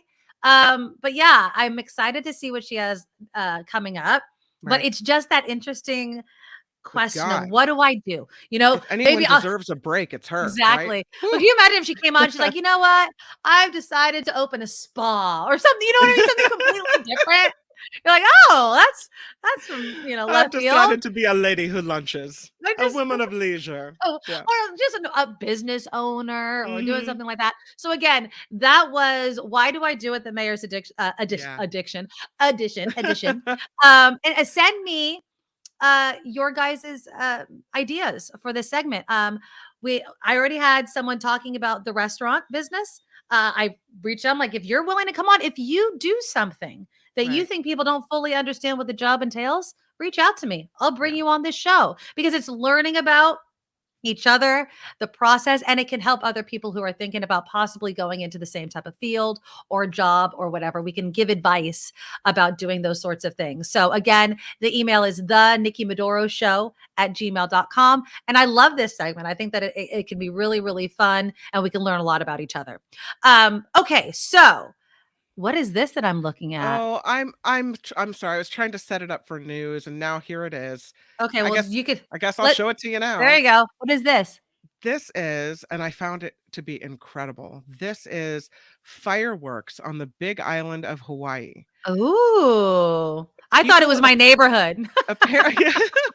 Apparently, people in Hawaii celebrate New Year's Eve big time with fireworks, and they shoot them in the skies.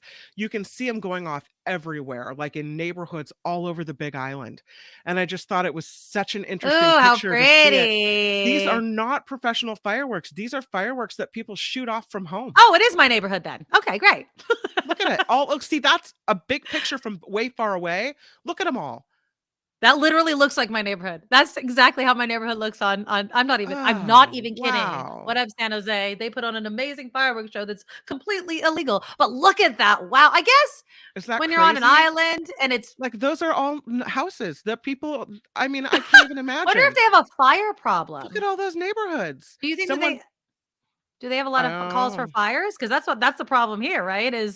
Although it was Yeah. raining, so we didn't really worry about it, and it wasn't as bad. But we just go to the top of the hill by the park by my house, and you could just—it's like a 360-degree view of non-professional but professional-looking fireworks You show. could see it like that everywhere like that. That's crazy.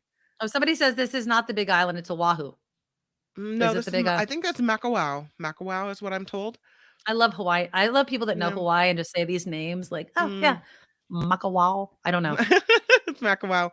Yeah, I think that is actually the Big Island, although it likely happened in Oahu as well. Yeah, I mean, look at that. That is nuts. That is I mean, yeah.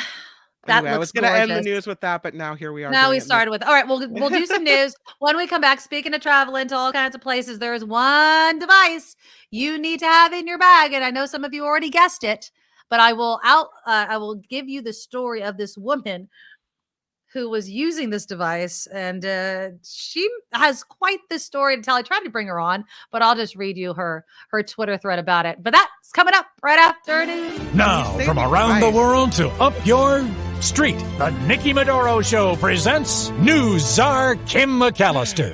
My mind goes straight to the gutter. This report is sponsored by tax attorney Steve Moskowitz at 888 Tax Deal.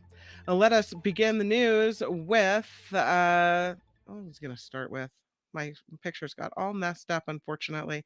We're going to start with some flooding pictures. Yes, that's where we're starting. It looks like pretty bad. Parts of Highway 9 in the Santa Cruz Mountains completely washed away. According to Caltrans, Highway 9 is closed from Vernon to Glengarry, south of Felton in Santa Cruz County, due to mud, rock slides, and sinkholes. Officials say it will be several days until the road reopens there. Look at how bad the damage is. And that's just one section. There are many more that look even worse. And this is the brand new 24th governor of Arizona, Katie Hobbs. The Democrat took the oath of office just before 10:30 this morning local time in a private swearing-in ceremony at the Arizona State Capitol. Arizona's race for governor received national attention, all thanks to former President Trump's endorsement of 2020 election denier Kari Lake. So now we have Katie Hobbs in office, and there you have it. Elon Musk back in the hot seat again, as if he ever leaves the hot seat. Twitter facing a lawsuit over unpaid rent for a San Francisco office. Bloomberg reporting the landlord of the office building on the 30th floor of San Francisco's Hartford building claims the social media company owes more than $136,000 in rent. A default notice was served to Twitter December 16th prior to the landlord's decision to sue. And he doesn't want to pay that rent, doesn't want to have anything to do with it. He's trying to negotiate. And during the renegotiations, he's decided not paying rent apparently is the way to go. And Prince Harry is defending his decision to speak out about the royal family and the British press. In previews for 2 new interviews set to air Sunday, Prince Harry says there's been absolutely no willingness to reconcile on the part of the royal family. The pair of interviews will appear on CBS's 60 Minutes. Oh, wait. Yeah. I have some sound. I have some sound. ITVX's streaming platform as well. What do you got? Here we go. This is just a little tease of good old Harry. One of the criticisms that you've received is that, well, okay, fine, you want to move to California, you want to step back from the institutional role, why be so public? You say you tried to do this privately. And every single time I've tried to do it privately, there have been briefings and leakings and planting of stories against me and my wife. You know, the family motto is never complain, never explain, but it's just a motto. And it doesn't really hold. There's a lot of complaining and a lot of explaining. Endless. Private being done through leaks. Through leaks. They will feed or have a conversation with the correspondent, and that correspondent will literally be spoon-fed information and write the story, and then at the bottom of it they will say that they've reached out to Buckingham Palace for comment. But the whole story is Buckingham Palace commenting. So when we're being told for the last 6 years we can't put a statement out to protect you, but you do it for other members of the family, there becomes a point when silence is betrayal. Silence is betrayal. I saw this article where he said, where was it? That he wants his father and his brother. Oh, here it is. He wants his father and his brother back, but as a family, not as an institution. And did you watch the Netflix Meghan and Harry thing? I haven't yet. You should watch it. I watched the whole thing. I thought it was pretty good. I don't understand the criticism about it. I feel like if you're criticizing it, you hated them already. But it really, and you'll just fully enjoy it because you geek out on that kind of stuff.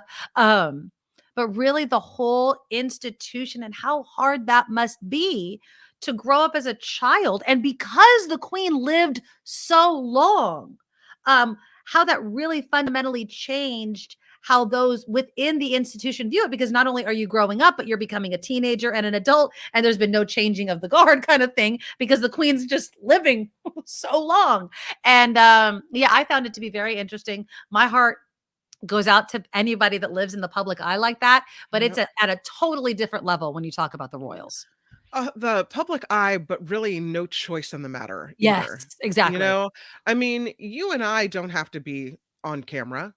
Right? We don't have to. We don't have to be. Yeah, right. To. He never chose this life. I mean, some would say he was born with a silver spoon in his mouth. Oh, how can you feel sorry for someone who's rich and has had, you know, everything handed to him? On the other hand, look at what he's had to go through. Oh yeah, and his mother. I mean, under scrutiny every single moment. Yeah, and you can see in that Harry and Meghan thing on Netflix how much what his mother went through, and of course her death has stayed with him. And he's like, I am not going to allow that to happen to my family. That is what I took away from it, is this overwhelming mission to not have it happen again to him. And he's not going to lose his wife. He's not going to put his children in danger simply because the paparazzi and Buckingham Palace and their media are all colluding together. So I recommend it. I mean, I liked it. I thought it was entertaining. If you're not interested in it, that's fine. Searching for this story, looking up his name, the things that came up. Here's a headline from CCN, not CNN, CCN. Mm-hmm. Even divorce won't save him now. Prince Harry is dissatisfied with his challenging life across the pond in America, Yeah. but life is not all it's cracked up to be, and even divorce wouldn't save him. The next one on Yahoo, Prince Harry was staggered after the Queen excluded him and Meghan. I mean, just like every moment, there's another story. You can't win for lose, yeah. It's like a punch, and you can never get out of them all. That sucks. It does suck. And on that note, this report sponsored by tax attorney Steve Moskowitz, because for more than 30 years, our friend, our founding sponsor, I'll call him our patriarch, Steve Moskowitz, has put his tax knowledge to work for individuals and for businesses. And boy, is he good at it. You can call him at 888-TAX-DEAL. You can find him online, spelled right there for you, moskowitzllp.com at the bottom of the screen. I'm Kim McAllister on The Nikki Medoro Show. All right. So if you were traveling around this holiday and you were able to get to your destination because you weren't flying on Southwest, there is a little device, and many of you have guessed it, that you should put in your bag. And that, of course, is an Apple AirTag. Now, I don't know if there's other kinds. I just know of the Apple AirTag. Do you have an Apple AirTag? I don't. And sorry. I don't. And I was going naughty when you said we should all travel with a device. I was like, I don't know why my brain went to the bad place. There's no bad places in the devices where your mind is going. That is not a bad device. That is not a bad device. Do not ever feel shame for that device. But no, I am talking about an Apple AirTag. So there was this woman, Valerie Sabala. I don't know if I'm pronouncing that right. So let me share my screen with you because she put this. Sorry. No, this is her. This is her right here. This is her Twitter thread. So she starts it off by saying, I just like everyone to know that United, not Southwest, United has lost track of my bag and is lying about it. My Apple AirTag shows that it's been sitting in a residential apartment complex for over a day. Out back by the dumpsters, I have found other emptied United Airline bags. There it is. I mean, it's a little insane. I'm assuming. Where is it? It's by an apartment complex. Why is it at someone's apartment? Right. So these are the images that she posted with it. Okay. Then she goes on to write, please share this so United sees what's happening to their bags. Update. I was having a DM, direct message, back and forth with United, but their rep stopped responding when I pressed them to send me the details of their lost stolen bag policy so I could understand my rights and what I'm owed. So I'm going to show you. Look at this exchange. So this is the first tweet. Oh, let me take the other thing off. You have to read it for us. It's hard to see. Okay, I'll read it to you. Here we go. The Apple AirTag tracker that I have in my luggage indicates that it's been sitting in this residential apartment complex for several days. There is no commercial storage unit here that your delivery company might be using. And additionally, there are empty United customer bags out by the dumpsters. Is it still going to be delivered? Then why is my luggage here? Are you there? And then the person from United writes, calm down. Your bag is at the delivery service. And then Valerie writes, then why is my Apple AirTag in this apartment complex? And they're like, we will deliver the bag to you. Don't worry. And then she says, it's as if you aren't actually reading my messages. Can I send you pictures of the dumped United passenger bags by the dumpster? I already emailed one of the people whose bags are there. I need an explanation. And then a representative says, I'm sorry, I don't know why it's showing it there, but your bag is safe at the delivery services distribution center. So she's done a number of updates to this. She says, anyone wondering why I felt compelled to take to social media, it's because of this conversation. She said, a major update is for the first time since Friday, my AirTag appears to be on the move.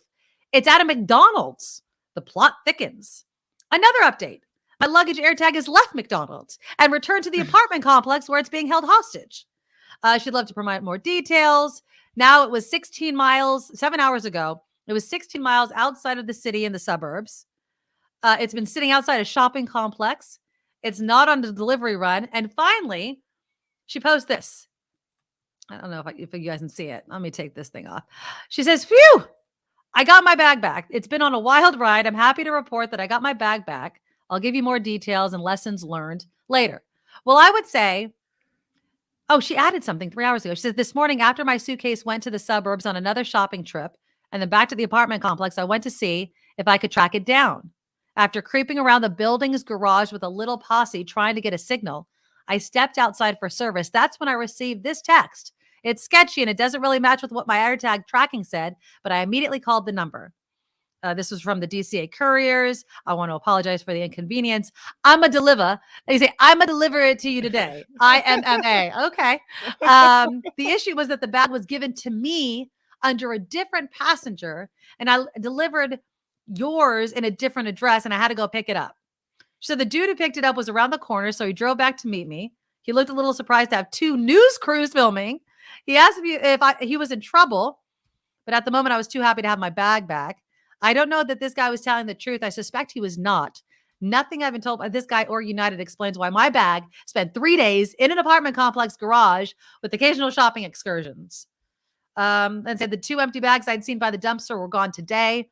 The helpful building resident said they were not picked up by trash collection. She saw someone bring them back inside, which adds to the sketchy behavior. And so then she says, the best thing you could do is get one of those AirTags, and apparently you can follow your kidnapped bag all over the place. There was an airline, I'm trying to remember who, that banned AirTags, probably for this very reason. No. I can pack whatever I want my bag, mister. They banned it. They said they don't, and they made some, here is the complete story. It was a German airline, Lufthansa, that they may be banning Apple's AirTag. They don't want them on their airlines, and they say, the signals from your AirTags really don't give me that nonsense. It interferes with whatever we're trying to do to fly the plane and our communication structure. No. You don't want us to know where our bags are. Yes, you don't want us to know that you're screwing up. You don't want us to be on the plane flying to wherever and see our bag headed in the opposite direction. That's what you don't want. Supposed to be following me. I mean, it's one of those things. It's kind of like the Ring camera in front of your house. Like, what can you do if you're not home and someone's stealing from you? You can watch it happen, which is what this woman was doing. She was watching her kidnapped bag. Now, did that get her bag quicker? Maybe. I think reaching out and doing all of that, it did made a big old difference. But I just think that I have a couple of Apple tags that I've never used. Our good friend Brett Burkhart got them for me, I think, a couple of years ago for Christmas. And I just never found a use for them. But I'm going to now sew them into my luggage. They say you should, if you can, sew it into the lining, hidden, so that nobody can steal it if they open your bag, I guess. Sure. If your bag is gone. But yeah. I wonder if there will be a device soon where they can wave it over the suitcase and figure out if you have one in there. Yeah, but I mean, why would, if they were going to go through all of that trouble, then there's something behind the scenes that I don't like. Do your job right and don't. Yeah, how about don't lose my bag and keep the bag on the same damn flight with me? All right. So how many of you are doing dry January? Anybody? That wouldn't be me. Why am I raising my hand? No. I am not doing dry January. I've never done dry January. I love the fact that Kim had never heard of dry January before. I want to show you this one. Oh, I don't know if I'm going to be able to bring it up. But Andy Cohen and Anderson Cooper. Did you watch CNN's Ball Drop at all? No, I didn't this year. It was one of the first years that we haven't actually watched that. So they were not drinking alcohol. We talked about that. Remember, Don Lemon got a little too schnockered.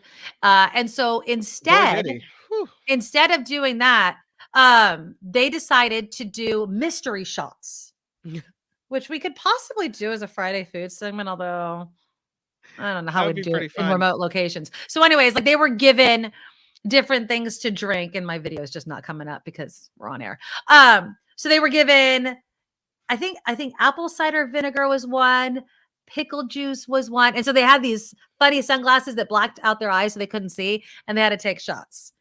Kevin Hart was one of their guests on the show, thought it was complete BS and kept saying the S word on CNN. He's like, this is S, which was really, really funny.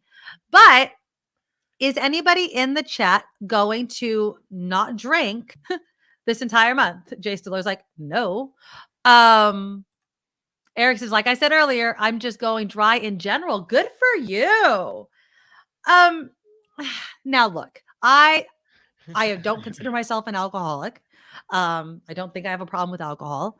I have never considered doing dry January, though. Does that say something about me that I would never ever consider? I mean, I could giving do up dry alcohol, January, but I don't. I mean,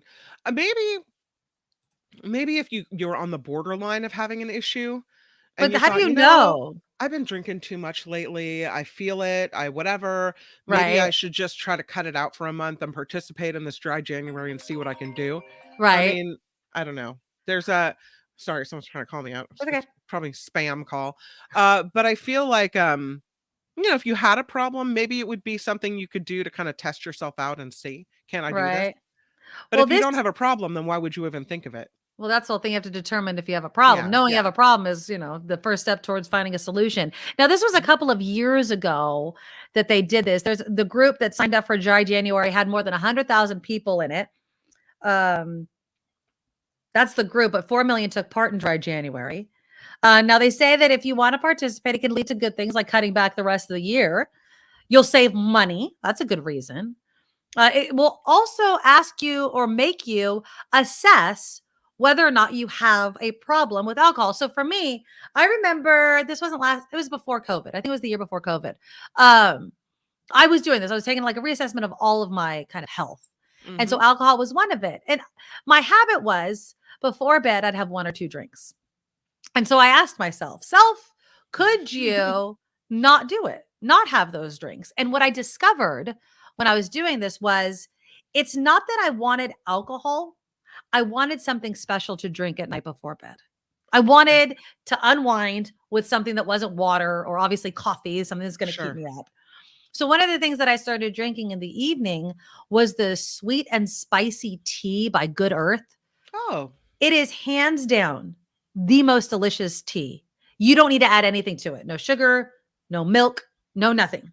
It is brew it nice and strong, and it's delicious. So I like it so much that I was drinking it in the morning, even when I was working the morning show. That's what I drank. I didn't drink coffee. It's really, really good. And so I did it for, I think, like a month or 2. And I was like, all right, I'm good. You know what I mean? Like, and then I went back to drinking my cocktails occasionally. Now I understand people are like, well, if you feel like you need it, then you might have a problem. If you're using it to, not deal with what's going on, then you may have a problem. There are things that you should think about.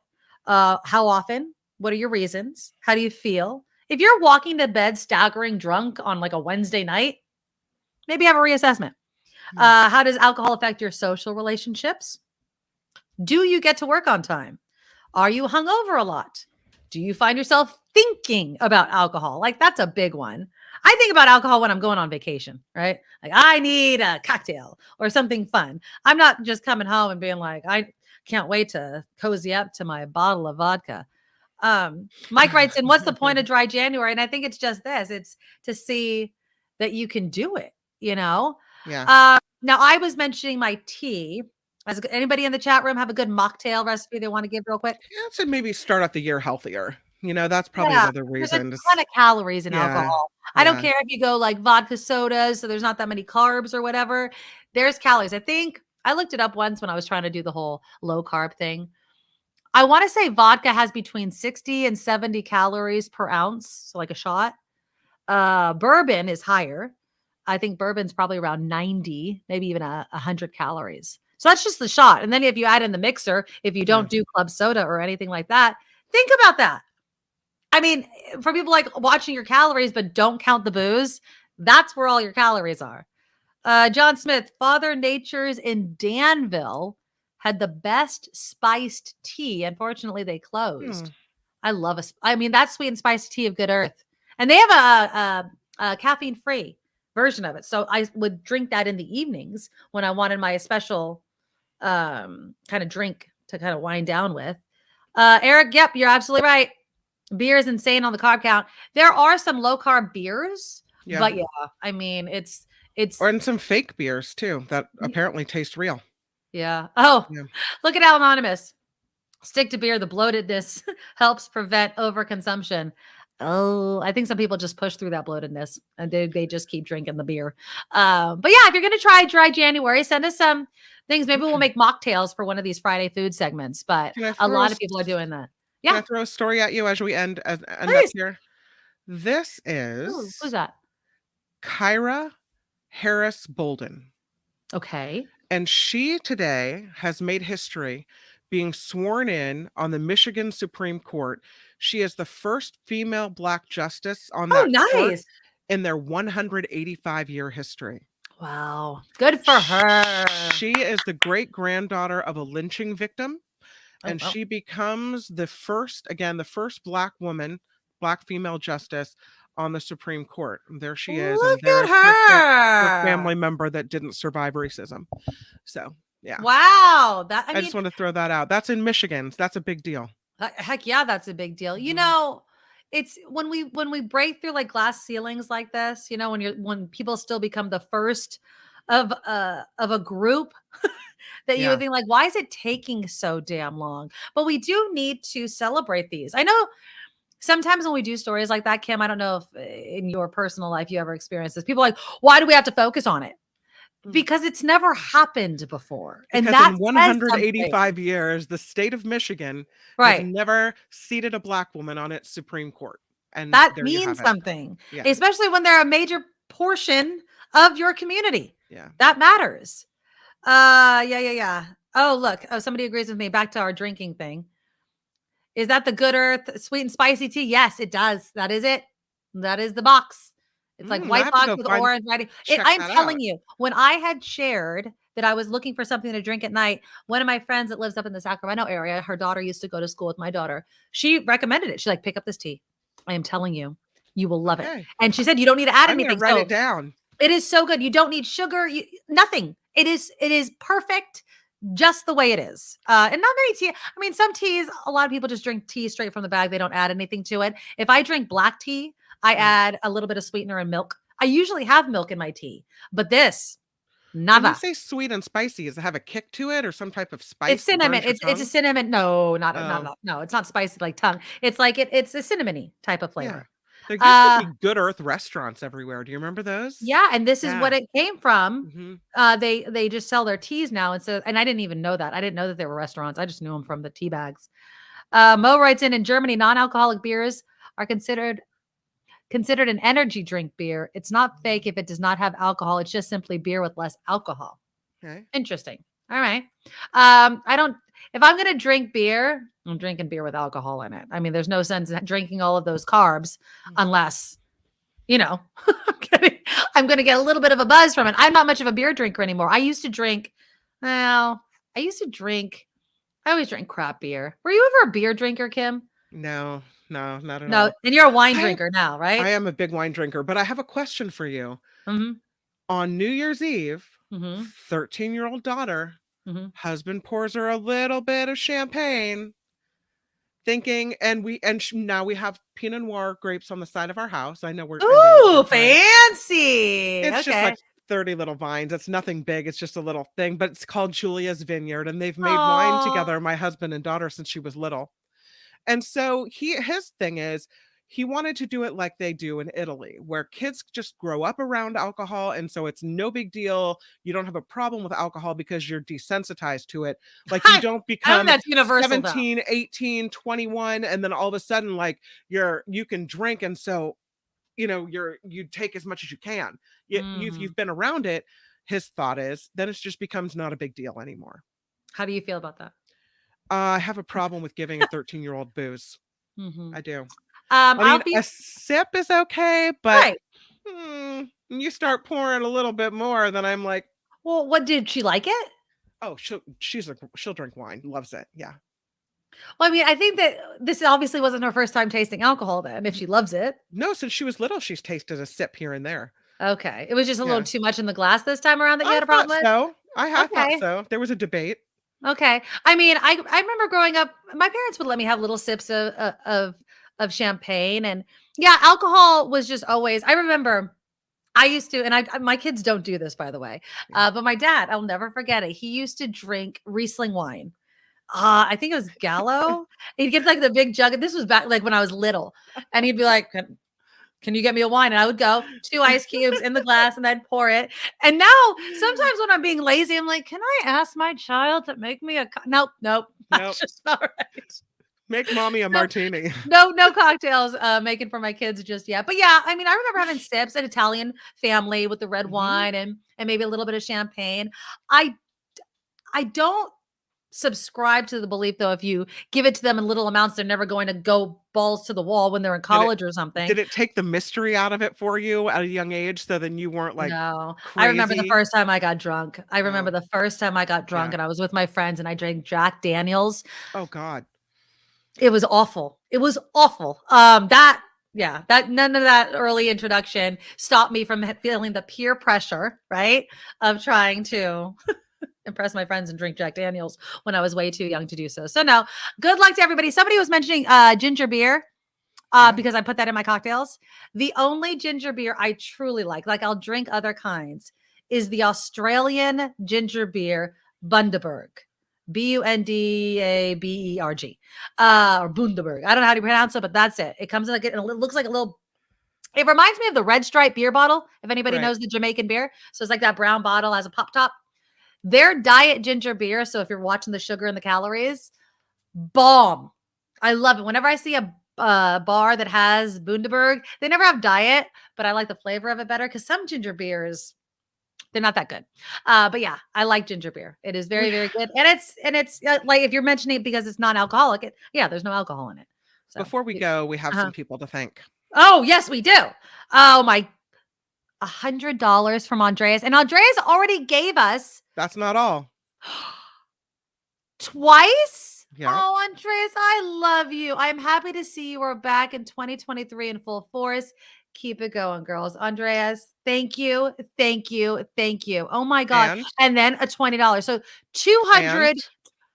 $240 from Andreas. And I feel, just overwhelmed sometimes by the love of Andreas. Mike with $20. Oh my God, you guys. Thank you very much for that. We are starting off the new year very strong financially because of the support of people like you guys.